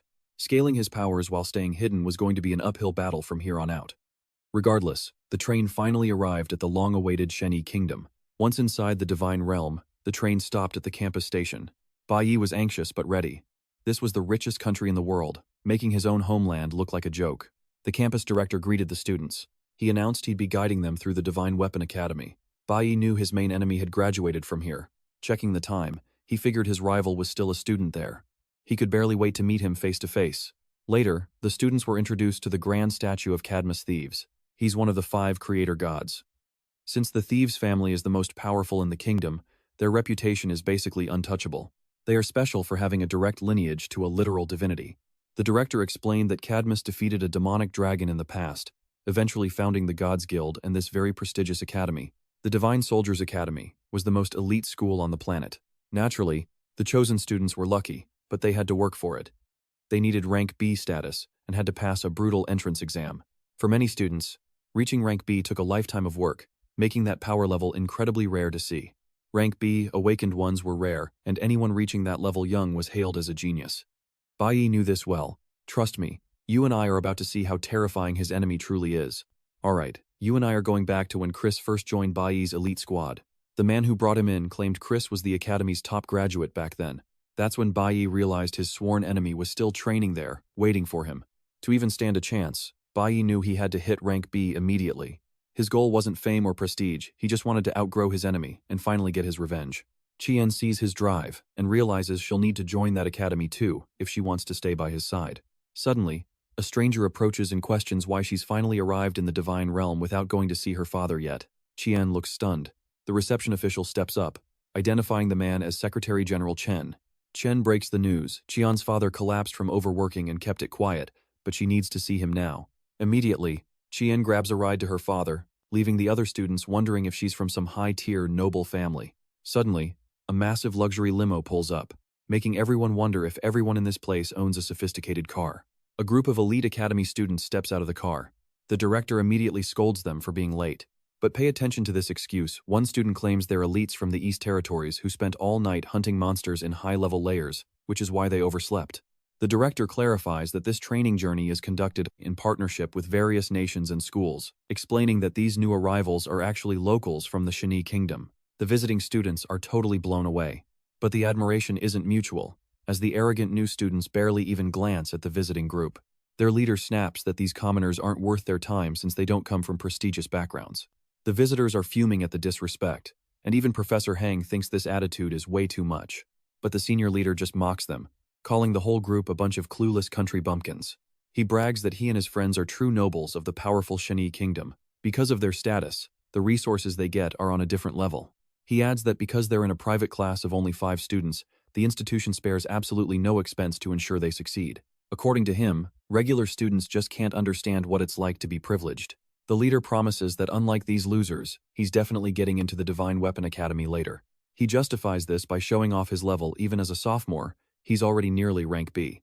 He and his friends were invited early, and he hates that commoners are even allowed on this trip. One of Hilo's allies snaps back, saying their group is more than capable of competing with anyone. You saw that smirk, right? He brags his team flawlessly cleared a rank D dungeon and can't possibly lose to a bunch of peasants. One of his followers adds that a bunch of peasants should never have stepped foot in there. She says arguing is pointless because these commoners don't even know what they're talking about. In her mind, commoners simply can't speak the same language as high-born nobles. She continues, claiming that nobles are born to lead, while commoners only exist to serve those who are stronger. Meanwhile, Bayi realizes that the Divine Blessed rank is the highest status a commoner can reach without having a divine bloodline. He held that title in his past life, but found it useless after the gods he served abandoned him. Suddenly, a flying object zooms in. Students recognize it as an exclusive transport for the divine race. They start whispering, wondering why the gods would show up in a place like this. A man steps out and announces that it looks like all the students have finally arrived. Everyone is in total shock. It's Lin Feng, the legendary blessed from the famous thieves family. Lin Feng immediately asks if Bayi is there, leaving the arrogant students totally confused about who this Bayi even is. Bayi stays dead silent, but Lin Feng already has his eyes on him. And trust me, you and I are about to see why Lin Feng is so desperate to meet the man who solo cleared a rank D dungeon. Alright, let's see how his performance on the field completely stunned the powerful thieves family. Lin Feng explains that the family is hosting a hunting competition and wants Bayi to join as their special guest. The arrogant students are left speechless by the invitation, and Lin Feng tells Bayi they need to leave immediately. 100 years ago, the world fell into total chaos when terrifying demonic monsters with insane power suddenly appeared. 5 powerful deities came down to Earth, protecting humanity while wiping out the most dangerous monsters in existence. Thanks to this divine help, the human world was finally saved from destruction. Ever since that day, humanity has held a deep faith and started worshipping these 5 deities. To keep everyone safe, the gods stayed behind, sharing their knowledge and forming massive armies to fight the demons. They even united with humans, giving birth to a brand new lineage of divine descendants. These powerful demigods are now known as the divine race. Everyone knows the legend, but stick with me here. Bayi doesn't believe a single word of those tales anymore. Bayi stays completely indifferent while his snobby classmates fight for a chance to go, claiming commoners like him do not belong. However, Lin Feng makes it clear the thieves family invited the entire class to attend this special event. This means anyone interested is free to join the hunt. The students can hardly believe they are actually visiting the territory of the divine race, a privilege usually reserved for nobles. At that moment, Lin Feng asks if the whole group is ready to leave. The thieves' family territory is a high-tech floating city where everyone travels around in sleek flying vehicles. 5 divine families rule different regions, with the Shangi nation being the main home of the thieves' family.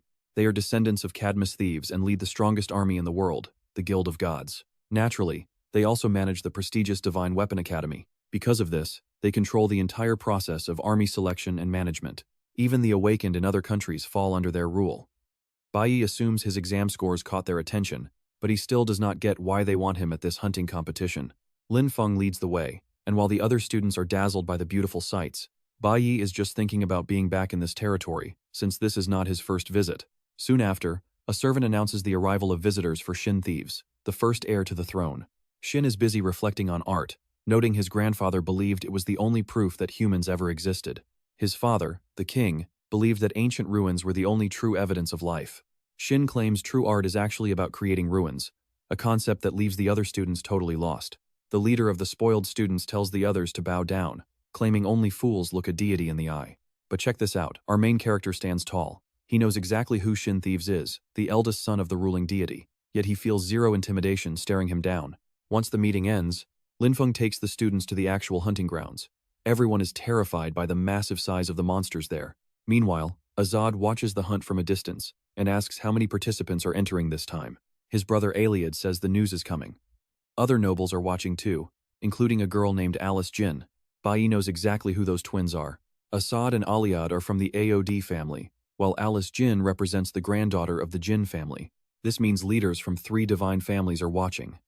Linfeng announces that the competition is starting and explains the rules. The hunting competition takes place across this entire massive area.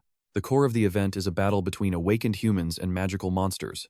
These rank C monsters are captured globally by the guild, while the awakened fighters are all volunteers from different regions. To keep the challenge fair, only awakened fighters below rank B are allowed to participate. The students realize these volunteers have powers similar to their own, but they are clearly much more courageous. Linfeng announces that this year the competition falls on the same day as a festival. And trust me, we're going to want to see the insane rewards waiting for the final winner. Alright, you and I are about to witness a massive arena showdown with 12 elite contestants, featuring powerhouses like Laozi and Linking from the rival kingdoms. The younger students felt totally outclassed, staring at these veterans who possessed leagues more combat experience than them. However, still, the lure of legendary rewards was enough to make even the terrified students consider taking the risk. Our main character was the only one who didn't flinch. Right then, the Shin Thieves spotted him and identified him as Bayi. Shin Thieves knew Bayi cleared a D-rank dungeon solo, but he suspected the kid was hiding even more monstrous levels of power within himself.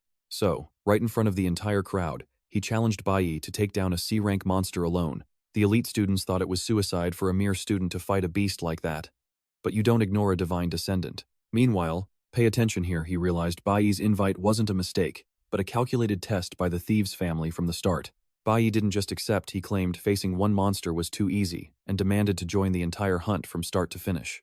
Even Shin Thieves was caught off guard by that request. Behind him, the entire crowd went dead silent at Bayi's sheer audacity. Even the nobles were losing it. You just don't see that kind of crazy confidence from a common student every day.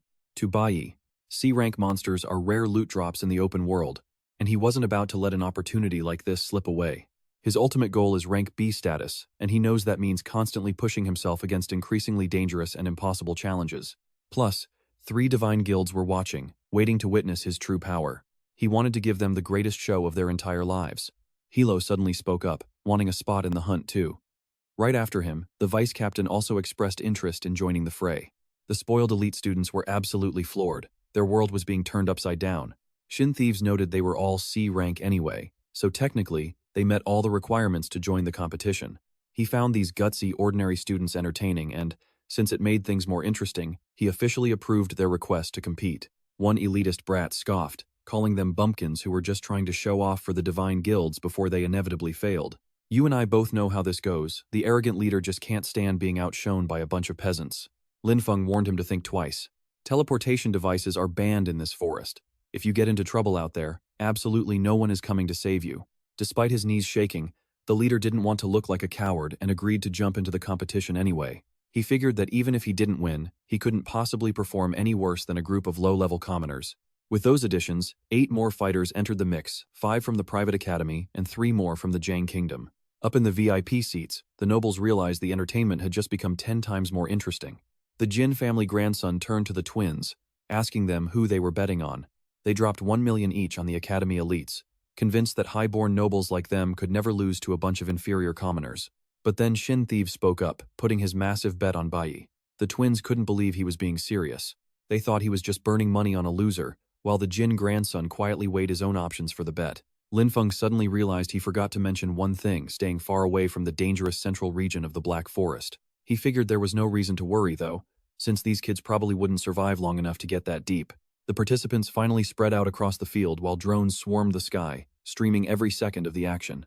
The moment they moved away, the spoiled girl began trembling with intense fear.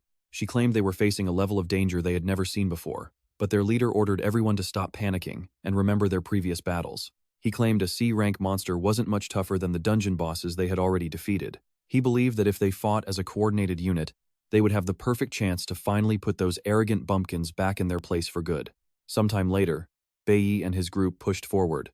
Suddenly, he felt a strange and heavy pressure in the air. His heart started racing for no apparent reason, leaving him confused. Hilla noticed and asked if he was doing okay. Bayi played it cool so he wouldn't worry the others. Meanwhile, the vice captain reiterated that fighting as a group was their best strategy. And that's where we leave things. Trust me, you and I do not want to miss what happens next. Alright, you and I are diving in as Hilla decides that teaming up with Bayi is her best move. She knows they have absolutely nothing to lose by working together. Meanwhile, a monster lurking in the shadows ambushes another group of students. Kivin, the leader of these spoiled brats, is totally startled. He realizes the beast is reading their every move. The group is at the enemy's mercy until one member finally steps up, manages to land a hit, and wounds the creature. Seizing the moment, the team's mage blasts the monster with a surge of ice magic. The beast is frozen solid, becoming an easy target. Now, the group's archer draws her bow to finish the job. She fires her arrow while the others rush in for the kill, sparing no effort to bring the monster down. Kivin finishes it off with a massive fireball, believing the enemy has absolutely no way to escape his flames. Boom! The monster explodes into fragments from the impact. Kivin starts celebrating their first victory, claiming this is the true potential of an elite group. His team cheers for the win, even though all the points were credited solely to their leader. Kivin declares that with the help of his companions, he will personally eliminate every monster in his path. He tells them to handle the rear guard, but then their mage notices something on the leaderboard. Check this out with me. Bayi's group has already killed over 10 monsters and is crushing the top spot. Her team just got their first win, but the others are already miles ahead in the overall rankings. Even Kivin realizes he can't catch up, and the watching nobles are starting to get very nervous. The twins who bet on the elite group are now calling them a bunch of useless losers.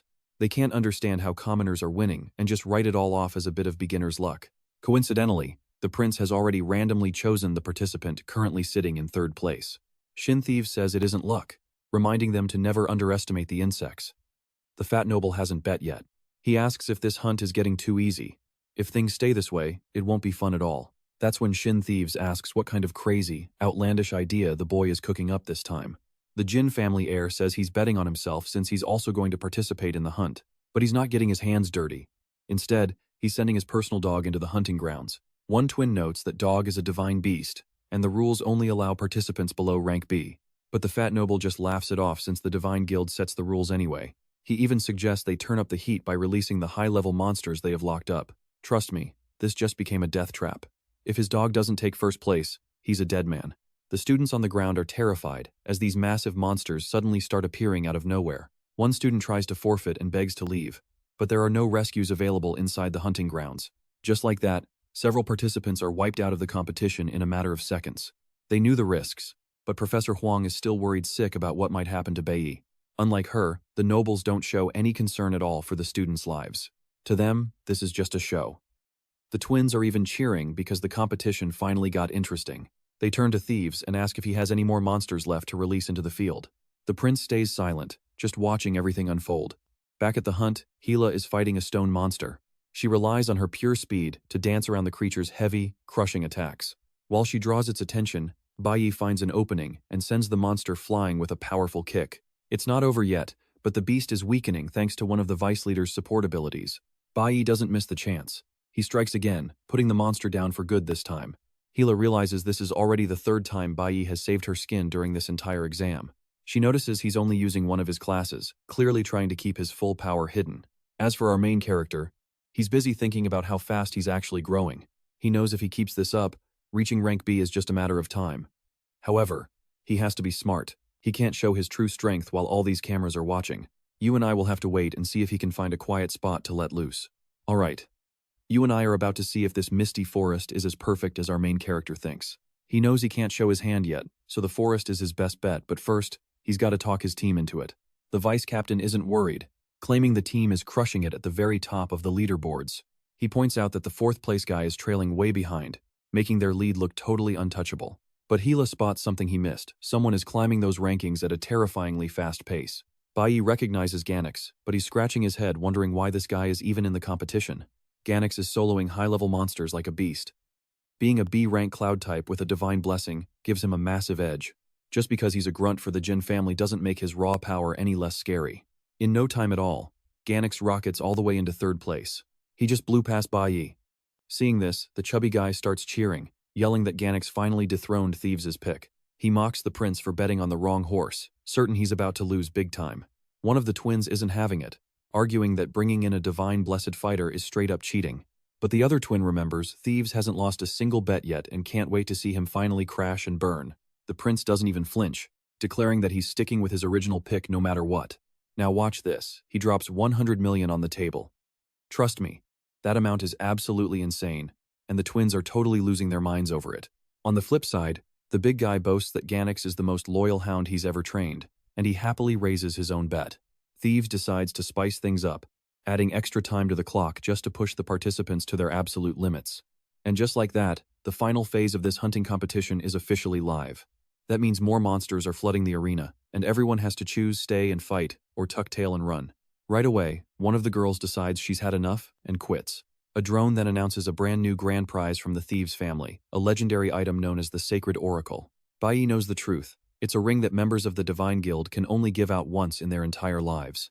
For a normal person, owning a Sacred Oracle is basically a golden ticket to do whatever you want. Even if they committed the worst crimes, that ring would grant them instant and total absolution. Bayi's master saved him with a ring just like it in his past life. So seeing the Thieves family gamble this hard is a huge shock to him. He realizes the heat is really turning up now, meaning he's going to have to grind harder to climb those ranks. Soon, the vice captain notes that while teaming up is safe, their points are crawling, and the number of monsters left in the area is dropping fast. He suggests they split up and go solo, otherwise this newcomer is going to leave all 3 of them in the dust. Bayi just looks at them, asking if they can actually handle themselves out there alone. You and I both saw it. Bayi was only playing bodyguard because he didn't want his friends getting hurt. She tells him to stop worrying, reminding him that she's a contender for that #1 spot and shouldn't be underestimated. Meanwhile, Ganix is absolutely tearing through everything in his path. He knows exactly what kind of hell is waiting for him if he loses. Watching from the VIP box, his master brags about his perfect hunting dog, convinced the prince's candidate is done for now that his teammates have finally abandoned him. But suddenly, Bayi glares right at one of the camera drones, and the entire feed goes black. The prince is left staring at a blank screen, completely caught off guard by the sudden blackout. Thieves, however, guesses the truth. Bayi is finally going all out and wants to hide his real power. The prince had been watching closely and noticed the young man heading straight for the forest center, a dangerous place that most people avoid, like the absolute plague. In the shadows, Bayi remembers the harsh lessons from his master. The biggest, baddest monsters always hide away. To find the ones with the most experience, you have to walk into the lion's den. Now that he's arrived, Bayi decides it's time to take this chance and skyrocket his levels to the max. Outside the arena, the students who tapped out are glued to the screens watching the drama. And that's where we leave it with everyone panicking while Bayi dives into the lion's den. Wild, right? Stick with me, everyone just noticed. Bayi's score is absolutely exploding. He just snatched 30 points, skyrocketing to 2nd place. If he keeps this up, #1 is basically his. Looking at the board, the chubby guy is clearly losing his mind. He thinks it's a system error, but Linfeng tells him that's impossible. The data is 100% real. He explains that every monster has a tracking chip, so once they're killed, the points instantly go to the winner. Totally frustrated, the chubby guy throws a drink in Linfeng's face and tells him to shut up. He sneers that even for a blessed one, Linfeng has no right to talk over a noble. Others can tell the big guy is just scared of losing. They're starting to realize Bayi is way more interesting than they ever imagined. Inside the arena, Healy sees Bayi pulling ahead by fighting solo. Even knowing he's hiding power, she won't be left behind. The vice captain is stunned by how fast Bayi is evolving. How can someone climb the ranks this quickly? He suspects Bayi was hiding his strength, waiting for a chance to show off for the Divine Guild. The vice captain figures the dangerous areas have the best monsters, and that's exactly where Bayi headed. So, the vice captain decides it's smart to move toward the central area, thinking he'll stay safe as long as he avoids the Black Mist Forest. Too bad for him, Bayi is already standing right in the heart of that forbidden mist. On his way there, Bayi pretty much wiped out every monster in his path. His skills have evolved so much that he's considering hitting rank B before leaving the arena. On top of that, Bayi just formed contracts with 2 brand new monsters. He's got Shaolin for scouting and King Kong for heavy lifting. He immediately tells Shaolin to scan the area. Now pay attention, this is where that unsettling feeling from before creeps back in. He's sensing imminent danger. It's like something deep in the forest is literally calling out to him. He remembers the past, how the demon he pacted with sent him back in time as a gift. But a gift like that comes with a heavy price. The demon warned him that one day, he'd pay his debt. Back in the present, our main character realizes it's finally time to hold up his end of the bargain. Elsewhere, Professor Hang checks the rankings and sees Bayi sitting comfortably in first place. She's shocked that 3 of the top 4 are her students, and the other observers can't believe it either. Suddenly, Bayi's transmission fails, leaving everyone blind to what he's actually doing in there. The students start whispering that Bayi must have pushed into the central region, the most lethal zone. See, the hunting grounds are split. Basic, Central, and the Forbidden Core known as the Black Mist Forest. Most of these kids stay in the basic area where monsters are weak and points are low. The top-tier fighters chose the central area, which is why they have so many points. Since Bayi is leading the pack, he's likely pushed even further into the forest's core. You and I both know this can't be good. Rumors say the Forbidden Core is completely cursed. Bayi's position is a mystery, but the vice captain is clear on screen. Everyone watches him enter the Forbidden Zone. Meanwhile, the vice captain freezes as he realizes he's accidentally stepped into the Forbidden Forest. He meant to stay in the central area, but he couldn't find a single monster left to kill there. He realizes he's not alone when he spots Bayi. He wonders if the kid is just clueless about the danger. But then, a dark thought hits him. If Bayi disappears here, the god's attention will turn to him instead. While the vice captain sits there hesitating, Bayi pushes even deeper into the mist. Suddenly, he finds his own trail mark and realizes he's lost. He's been walking in a straight line. Yet somehow, he's ended up right back where he started. It hits him he's trapped inside some kind of massive illusory labyrinth. He's not the first one to get stuck here. Some ancient spell has turned this place into a death trap. You and I just witnessed a massive trap being sprung. Stick around to see how Bayi survives this. Alright, you and I are about to watch everything fall apart as Hilala notices Bayi's score stall. The vice leader finally shows up, and Hila immediately asks if he managed to find our protagonist. He tells her he spotted Bayi in the center, heading even deeper into the dense, dark woods. She panics, wondering if he accidentally entered the Black Mist Forest before his signal vanished from the competition system. The other students are losing it because Bayi has been wiped clean from the rankings entirely. Huang is terrified that the worst has happened, though she is praying she is wrong. Deep in the mist, Bayi decides to close his eyes to ignore any illusions. He chooses to trust only his gut and the rhythmic beat of his heart. By trusting his intuition, he slowly pushes through to the very edge of the forest. When he finally looks up, he sees a massive abyss that was never mentioned in his records from his past life. He figures the celestial city must be hiding something huge down in those dark, immense, and hidden depths. Without hesitating, he and his ally decide to dive down and see what is waiting for them. Bayi reaches the bottom of the abyss, but he is confused by the scene of ruins from a great battle. Now watch this, a spirit suddenly appears. This is a high-level boss, and it starts using its powers to summon a legion of allied spirits. It screams out, demanding to know who dares invade its land, promising zero mercy. Meanwhile, Hila tracks him down, finding a trail of dead monsters that proves he entered the Forbidden Forest. She realizes those weak creatures probably gave him a false sense of confidence to keep moving forward. The vice captain thinks it is a waste of time, believing Bayi is already dead and gone. Hila is not having it, and declares she is going into the Forbidden Zone after him. She feels guilty for not warning him about the real dangers and refuses to let him die. The vice captain tries to stop her, but then a dark thought begins to emerge in his mind. Less competition means he has a much better shot at winning the favor of the gods. Elle enters the Forbidden Woods, while a chubby guy nearby mocks her for being such an idiot. To him, this makes things even easier. After all, his direct rivals are walking straight to their deaths. He is convinced his beast will win the match and the final victory is already his. Nearby, the twins are debating what makes this forest so cursed and why everyone fears it. They realize the timer is almost up anyway, while others are still struggling just to survive the hunt. A girl gets treated for her wounds while her ally begs her to hold on until midnight. The leader of the spoiled boys complains that even though they can quit, there is no exit door. He admits they only survived this long because they found a decent place to hide for now. By this point, he no longer gives a damn about the ranking. His only wish now is to escape this place alive. He claims their noble lives are too important to waste, so they just have to endure until the end. Finally, the announcement rings out that the final stage is over, and they think they are safe. But get this, the organizers announce a bonus stage and release the final boss. Total despair sets in for the rich kids as a massive earthquake begins to tear the land apart. Students are crying in despair, begging to leave the competition even if they lose all their points. Their leader snaps, screaming at the sky that nobody in his group gives a damn about the match anymore. All they want is to escape this nightmare as fast as possible. He demands respect as a noble, but a sudden shadow looms right behind him for a surprise. The boss strikes, instantly wiping him out and draining his energy while his friends watch in total horror. The rest of the boys freeze up, realizing they are face to face with a rank boss. Even if they team up, they are totally outclassed, just like Bayi is currently in his battle. But unlike those cowards, our main character is taking on an entire legion all by himself. Bayi realizes his power is hitting new peaks. You and I need to see what happens next. You and I are jumping back in as Bayi realizes his current stats just won't cut it against a Class B monster. His real advantage? He's a multi-classer with more than one trick up his sleeve. Bayi bets it all on his trump card, swapping classes mid-fight to juggle attributes and finally take that beast down. But the enemy's raw power is on a whole different level. Even with multiple classes, Bayi is getting pushed back hard. Still, he refuses to quit. He's convinced that if he can just land one solid hit on its weak point, it's over. He distracts the enemy, then uses his King Kong ability to deliver a crushing blow right where it counts. The plan works perfectly.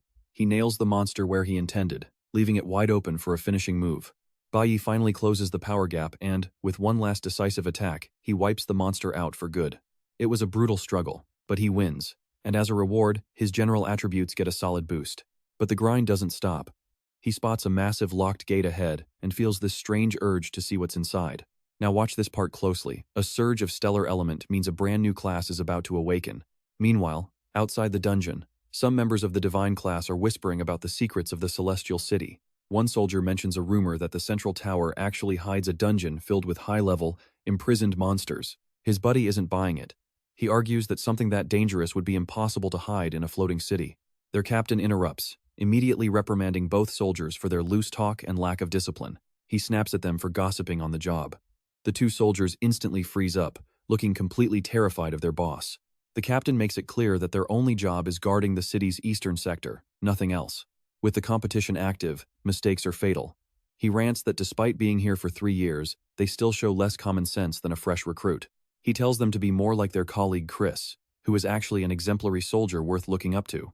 Back to our main guy. Bayi has just unlocked his newest power, the Star Red Mage class.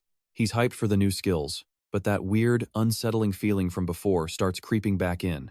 The feeling is getting way stronger now. Bayi realizes the source has to be whatever is hiding behind that gate. He decides to force his way through. He smashes the heavy chains sealing the entrance, finally clearing a path. Stepping inside, he finds even more chains.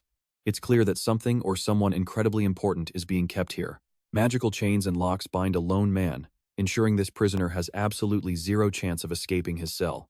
The prisoner senses Bayi and asks if the boy was sent there just to mock and humiliate him. Bayi just asks if the man is Samuel. Taken aback, the man wonders how this kid even knows his name. Bayi simply replies that he's there to save him. The prisoner is totally stunned into silence, but suddenly, the door leading inside slams shut on its own. Bayi feels a cold chill down his spine, but it's too late to turn back now. To make things worse, a dark aura starts filling the room. Suddenly, that enemy warrior lord reappears out of nowhere. Bayi is completely confused. He was dead certain he'd already finished this guy off in the previous fight. I know what you're thinking, one boss was bad enough, but now 2 more just appeared. The challenge just tripled, and Bayi can't believe his luck. There's no time to think though. The enemies waste 0 seconds and launch an all-out attack on him immediately. One of them snarls that anyone invading their territory deserves to be eliminated right here and now. Bayi realizes he's in deep trouble. Meanwhile, the prisoner actually starts laughing at the absurdity of it all. He mocks Bayi, saying he fought his way in only to attract the attention of every guard at once. Annoyed, Bayi asks how to free him. The man laughs, asking how he'll do it without the cell key. Bayi didn't even realize a key was needed. This reveal definitely isn't making his life any easier right now. Then he notices it. One of the enemy's swords fits the lock perfectly. That blade is the key, but to get it, he has to take down the owner. Not exactly a walk in the park. The prisoner admits Bayi is sharp, but he still thinks the kid is arrogant for believing he can save anyone. After all, how can someone who can barely save his own skin expect to free a prisoner like him? Bayi points out that the divine race organizing this competition and banning rank B awakened from entering was no random coincidence, it was a calculated move. Their whole plan was simple, and that's where we leave it for now. The divine race knew a Class C awakened would never find this place and get out alive. Alright, let's dive into the moment where Bayi's life hangs by a literal thread. But Bayi wasn't done yet, standing firm against the crushing pressure. He offered the prisoner a wild bet. If he managed to break him out, the Demon King Samuel would have to serve him forever. He asked if the legendary king was game. Samuel paused, realizing that despite the insane odds, this human didn't show a hint of fear. The Demon King agreed, declaring that if Bayi actually pulled off the impossible, he would accept any condition. Mid-fight, an enemy unleashed a devastating power, slamming his blade into our hero and causing a massive explosion. The adversary poured massive amounts of energy into the assault, giving Bayi zero room to even breathe. With no other choice, Bayi summoned King Kong. The massive ally stepped in just in time to save him from certain death. Watching the chaos, Samuel finally realized the truth. The kid was actually a dual-class human. Now pay attention, because even for the mighty Demon King, this army of souls is absolute nightmare fuel to face. It makes sense though. To guard a place like this, you need a terrifying response force. Bayi felt that pressure immediately as he was forced into a desperate, close-quarters struggle. He could barely find an opening to attack, staying pinned in full defense. Then things got worse. Bayi noticed the enemy was a master of matter perception, putting him at a massive disadvantage. He was at the top of C rank, but facing an entire squad of B-class enemies? That's just overkill. He chose to fall back. Even with his guard up, the heavy blows were still shredding his health. Exhaustion finally started to set in, slowing his reactions and leaving him wide open for a killing blow. King Kong jumped in again, but Bayi knew his summon was fading. He ordered his big guy to retreat immediately. By pulling King Kong back, he lost his best shield, leaving him with almost no options. Bayi knew he was outclassed. He had already burnt through all his stamina just to take down one warrior. You and I can see the despair here. 10 warriors, 1 general, and Samuel basically saying it's over. But the protagonist shot back. This wasn't just about life or death. In the end, the better strategy wins the day. With that, Bayi ordered his bird ally to strike.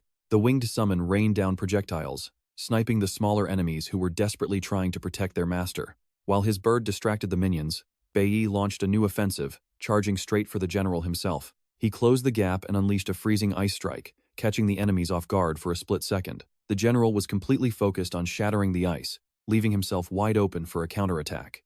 This was his chance, but Bayi didn't even try to go for the final kill. Instead, he focused on disarming the monster. He snatched the general's sword, leaving the beast panicked as it scrambled to get its weapon back. But Bayi was faster. He moved the key away before the enemy could even touch the hilt.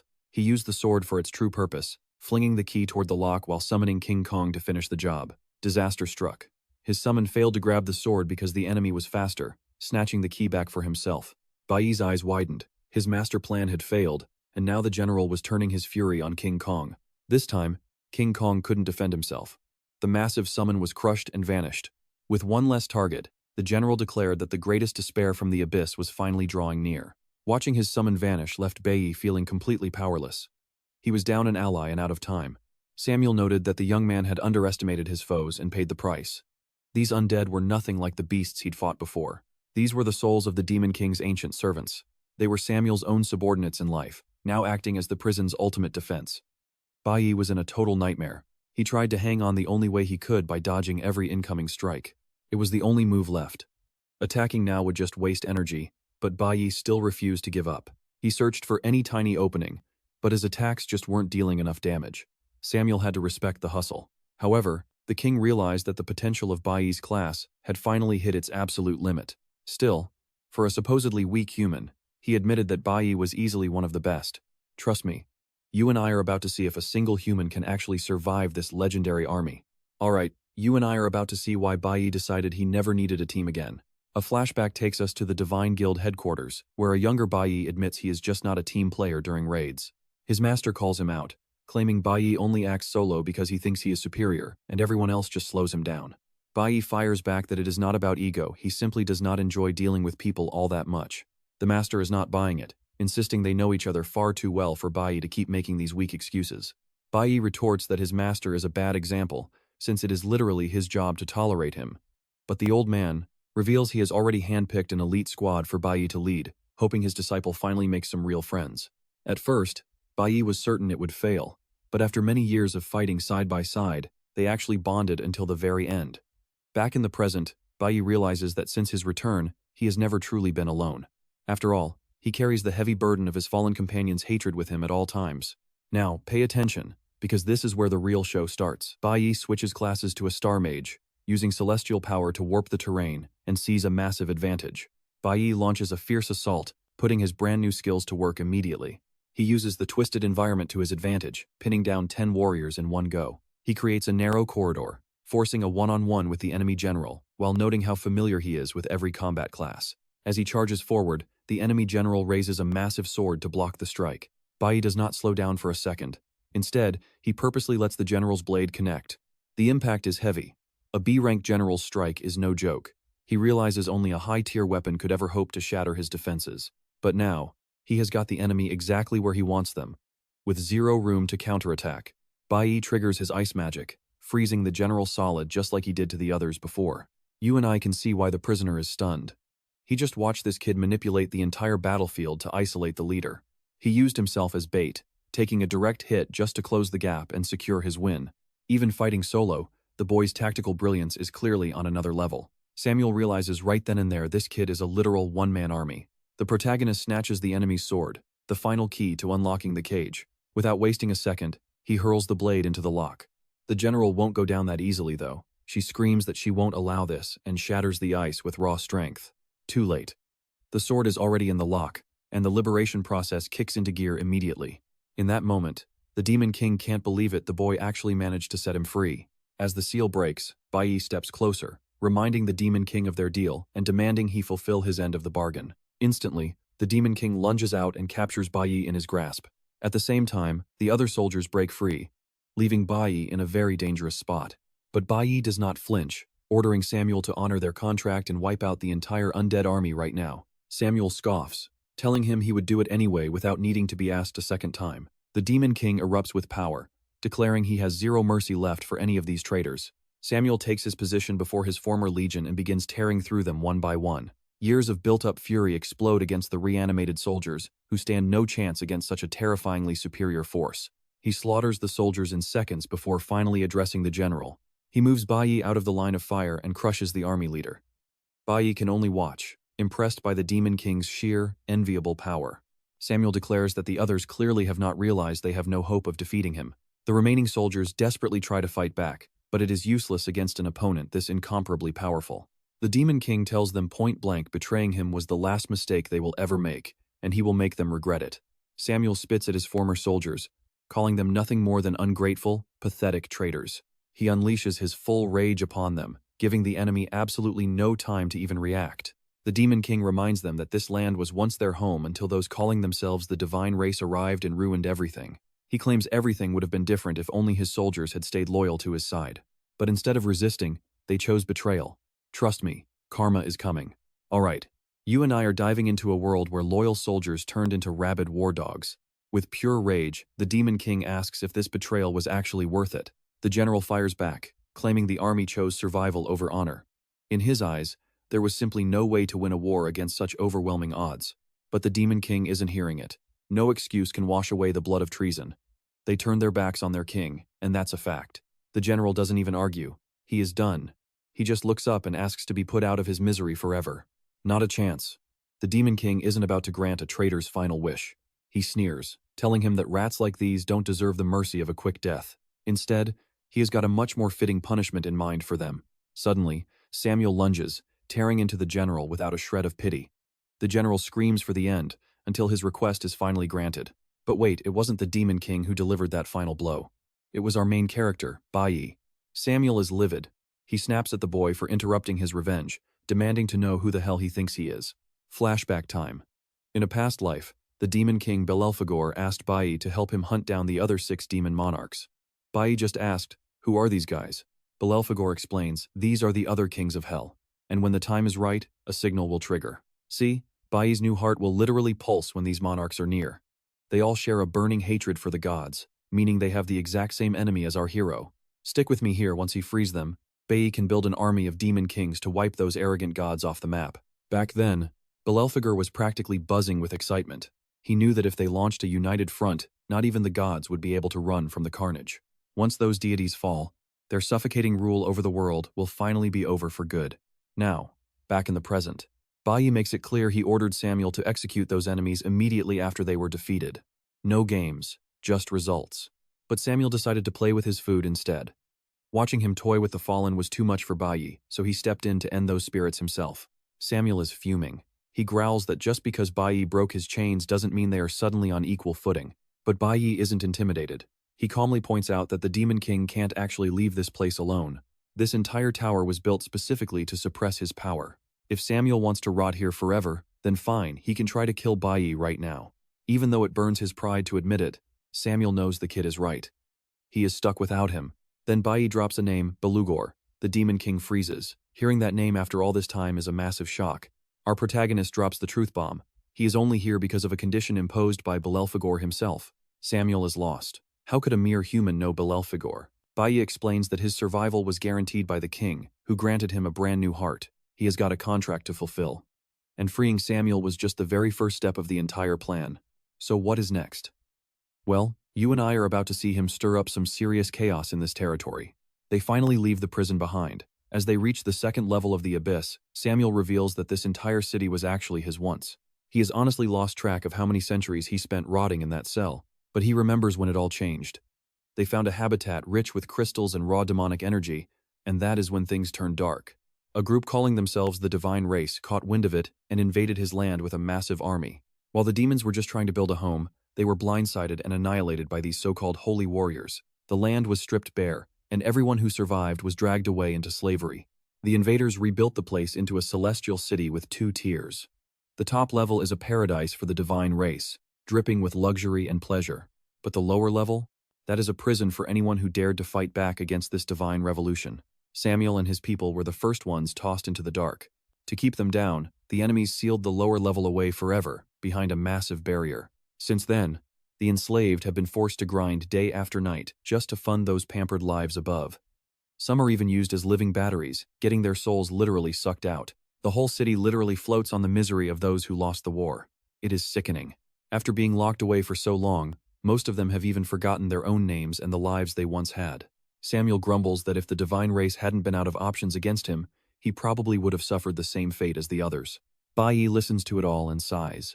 This floating city is the most accurate portrayal of how this twisted world actually works. The people at the top sit pretty in the clouds, looking down while they enslave everyone else. Among humans, true justice doesn't exist. But he realizes that if all the city's energy is concentrated underground, his plan just got way easier. Free the slaves and wreck that furnace. You and I are about to see some real chaos. Alright, you and I are heading back to the surface with Bayi to shatter the demon's prison. However, Samuel argues that the boy just isn't strong enough to shatter that magic barrier after all. Not even a demon king like him possesses that kind of power. But our main character makes it clear he is not doing this alone. You see, before he even stepped inside, he had already prepared everything. Bayi declares that the moment he stepped foot in there, his goal was always to liberate the demon king, and that is exactly what he is going to do. The plan is simple. Bring down the city's main tower to create a breach, allowing the demons to reclaim their ancient home. Meanwhile, back at the hunting mission, those privileged students are getting absolutely shredded by the final boss. They watch their leader fall as the first victim, leaving the rest of the group completely paralyzed with fear. One young man tries to keep the group's morale high, claiming teamwork is their only shot at survival. But another student snaps back, arguing that even together, they are totally outmatched. Being a noble, he thinks his only duty is to bark orders at others while they do the fighting. He is already regretting this mission now that he sees this is no ordinary monster, it is something far more dangerous than he ever imagined. He refuses to stand around waiting to be killed, especially not for the measly rewards this tournament is offering. Disgusted, the guy who tried to lead fires back, telling the noble that he is not there for the money. He admits he is not here by choice. A flashback reveals that before everything started, the Divine Guild actually hunted him down at his own home. They coldly informed him that his wife had been selected to die in this sick hunting competition. He tried to explain that she just gave birth and was still breastfeeding, hoping they would listen. He begged to take her place, but the Divine Guild member warned that defying an order was a grave sin. He coldly asked if the man's entire family was ready for the consequences. Back in the present, this same young man realizes that the entire competition is nothing more than a massacre, orchestrated by the Divine Race purely for their own entertainment. He concludes that everyone trapped here is just a toy for the gods. Now pay attention here, because this is where the gods' cruelty really shows. That fat noble is laughing at their pure terror. The twins agree with him completely, hoping the boss wipes out every single weakling. They honestly think this is the most exciting hunting mission they have ever witnessed. Back in the fight, a woman is desperately trying to hide, her heart pounding with absolute, soul-crushing dread. She is the wife of the man from before, and it turns out they were both forced into this nightmare. Despite her condition after giving birth, the young man throws himself in front of her to block an incoming attack, but that move puts him in a deadly spot. Suddenly, an attack streaks in from a distance, hitting the monster. However, this only makes the beast even more aggressive as it hurls the young man away with brutal force. His wife, already terrified, slips into total shock. She is not the only one. Even one of those arrogant, spoiled boys is cowering in a corner, shaking with fear. Desperate to help her, the young man tries to stand, but his body gives out. He can barely even move. That's when another figure steps onto the field. It is Ganex, the one who launched that long-range attack just moments ago. He strikes again, unleashing his ice powers in a desperate attempt to freeze the creature in its tracks. Seeing Ganex in action, the spoiled noble recognizes him as the top-ranked fighter. He and the others actually believe they are safe now that he's here, but Ganex shuts that down fast, declaring that the second they stepped onto this battlefield, their fates were already sealed. He tells them straight no one is leaving alive, because this is just a game the gods love to play. Let's pause for a second, because things just got way worse. Ganex's boss is on the radio, demanding to know who authorized him to ruin the noble's fun. Up in the skybox, one of the twins complains that the Jin family's dog just ended the entertainment way too early, but the fat noble just smirks. He has a new idea, and asks if they are ready for something even more twisted. He orders Ganex to stop what he is doing immediately. As a sick punishment, he demands that Ganex eliminate the woman right in front of all the other players. Meanwhile, back with our main character, he is finally laying out his entire master plan. Samuel watches closely, realizing that Belelfigore's chosen one is actually quite interesting. He notes that while he promised the boy a favor, he has not actually fulfilled it yet. So, Samuel decides to take the lead, offering the protagonist a gift in advance as a thank you for his freedom. The Demon King explains that the young man's heart can actually absorb every single elemental force. Because of that, he injects every ounce of power he has gathered over the years straight into the protagonist. Immediately, the power surges through him. He unlocks a new class and is now wielding the devastating power of lightning. To finish, Samuel hands him a ring with infinite storage. Trust me, you and I are going to want to see what happens next. You and I are about to see how this ring changes everything. It is a transmitter that lets Samuel track the boy instantly. No matter where he ends up, Samuel will hear his cry for help and come running to save him without hesitation. Samuel then reveals his real identity, explaining that while he was Samuel before, he now goes by Lu Yun. He took this new name after some heavy stuff went down, only trusting a select few people with the truth. Our main character promises to keep the secret but notices they are running out of time. They need to move fast. He announces his plan to head up, giving the Demon King strict orders to clear everyone out the second the barrier breaks. Then, he calls out for his bird and gets ready to take off. Lu Yun promises a massive feast for their next meeting. The protagonist accepts the invite and disappears into the sky. Both are locked in on the mission, ready to flip the gods' playground completely upside down and cause some real chaos. Back at the hunting grounds, the young man is desperately trying to convince Ganex to save his wife. Meanwhile, Ganex's boss is screaming orders for him to do the opposite. Ganex has had enough. He crushes the communicator and goes rogue. He tells everyone to pull back now while he tries to buy them a few precious moments. Seeing this rebellion, the fat noble loses it.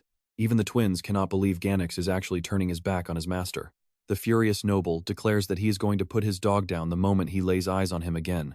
Now, keep an eye on the rankings, because one of the twins just noticed Bayi's name has miraculously reappeared on the leaderboard.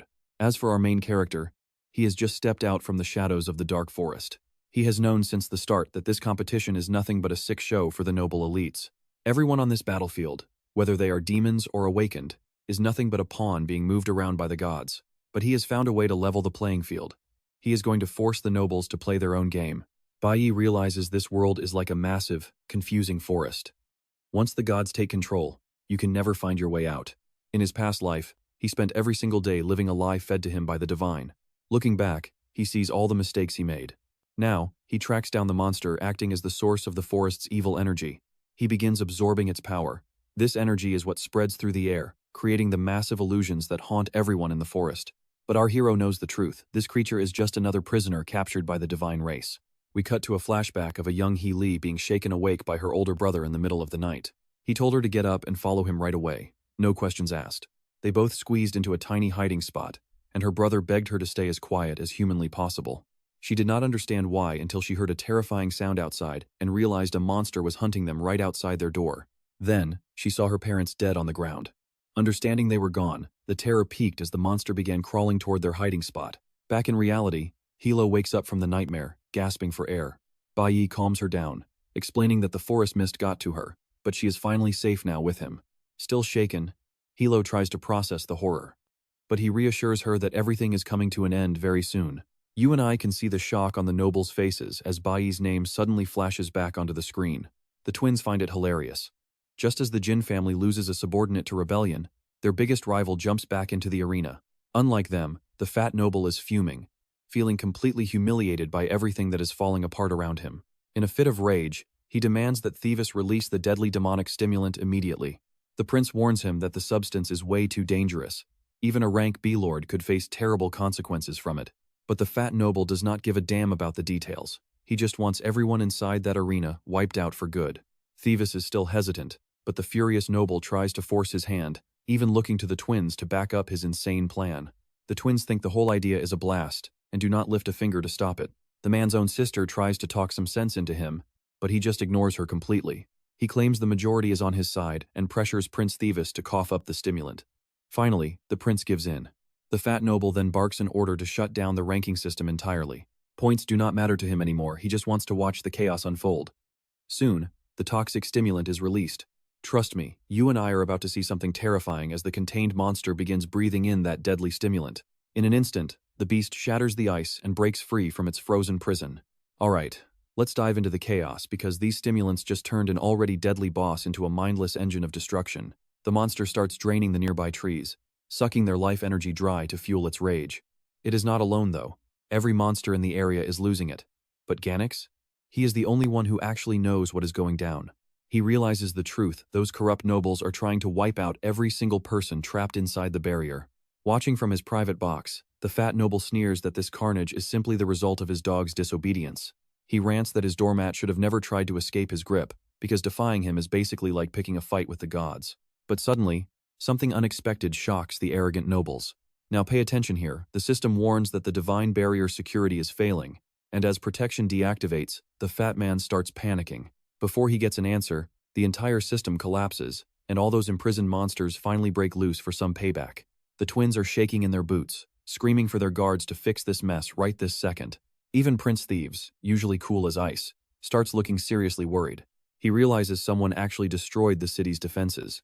Meanwhile, that boss monster spots a much more interesting target than just some trees. It lunges toward the fat noble, leaving him absolutely paralyzed with fear. To keep this celestial city floating, they built a massive energy grid to power its thrusters. See, there is an underground furnace burning local crystals, backed by a storage unit that can keep the city airborne for at least a full month. So even if the main power goes dark, the backup keeps the city from falling. It was built to float forever. The lead engineer even promised that even if invaders attacked, the city would have more than enough power to stay in the sky. Back then, the king laughed off the threat, claiming nobody would ever dare attack a divine city. He figured they had absolutely nothing to worry about. But look at them now, these nobles are realizing their precious city is not nearly as safe as they thought. The prince sees the barrier flicker out a dead giveaway that someone just blew up the main energy furnace. But he has no clue who could pull that off. What he does not know is that the Demon King is free and leading a massive rebellion right under his feet. The rebel leader confirms the furnace is gone. He hands off the remaining tasks to his allies. The second the main furnace died, the backup power source hummed to life, and the barrier flickers back on. The terrified nobles let out a sigh of relief, thinking the worst was over and it was just a little scare. But seconds later, the backup gets trashed too, and the engines keeping this city in the air completely give up. People in the lower districts watch in horror as the luxury cabins start plummeting toward the earth. When the cabins smash into the ground, the fat noble starts screaming, demanding to know what happened to their power. Thieves knows this is no accident. He realizes someone went out of their way to target both power sources on purpose. Right in the city center, the massive tower holding the backup unit starts crumbling from the impact. The Guardians couldn't stop the attack. That is because the thing responsible for this mess is a monster with the terrifying ability to absorb all energy. Yep, the same monster our main character caught earlier and turned into his own secret weapon. After draining every last drop, the city's reserves are bone dry, and the monster pings its master to say the job is done. Bayi gets the signal. But for him, the plan is just getting started. A terrified Hailu wakes up and asks what happened while she was out. She sees the monsters going wild and realizes the whole situation has spiraled completely out of control. It is not just her. Every other player notices the shift. They realize the barrier is gone, finally giving them a clear path to escape. But there is a catch. The monsters can walk right through those same lines without any trouble at all. The fat noble screams for the divine squad to get down there and protect them. At the same time, he is running for his life from a monster, begging for literally anyone to do something. The twins hide in the shadows, praying their bodyguards can save them, while the rest of the nobles hide behind their servants. The prince has Lin Feng standing guard. Thieves looks at the wreckage and realizes there is only one logical explanation for this. Someone finally dared to rebel against the divine race. As the servants chain the beast, you and I know this is only just beginning. Stick with me, we are starting with this chubby noble ordering his guards to keep the monster alive just so he can torture it. They blast it with electric shocks to break its spirit. But meanwhile, our protagonist Bayi is using the chaos to make his move. He pictured them as either massive monsters or just arrogant humans. Falling into the hands of the Jin family grandson meant one thing: you were nothing but a toy. To Bayi, this guy was the walking definition of divine race cruelty. So, he decided it was time to level the playing field. With one strike, he obliterates the final boss and announces that the game finally has a winner. Now pay attention, just as the noble screams about his pet, the entire floating city suddenly starts losing altitude and plummeting straight toward the ground at an absolutely terrifying speed. Terror grips the nobles, but the prince realizes this might be way bigger than just some simple rebellion.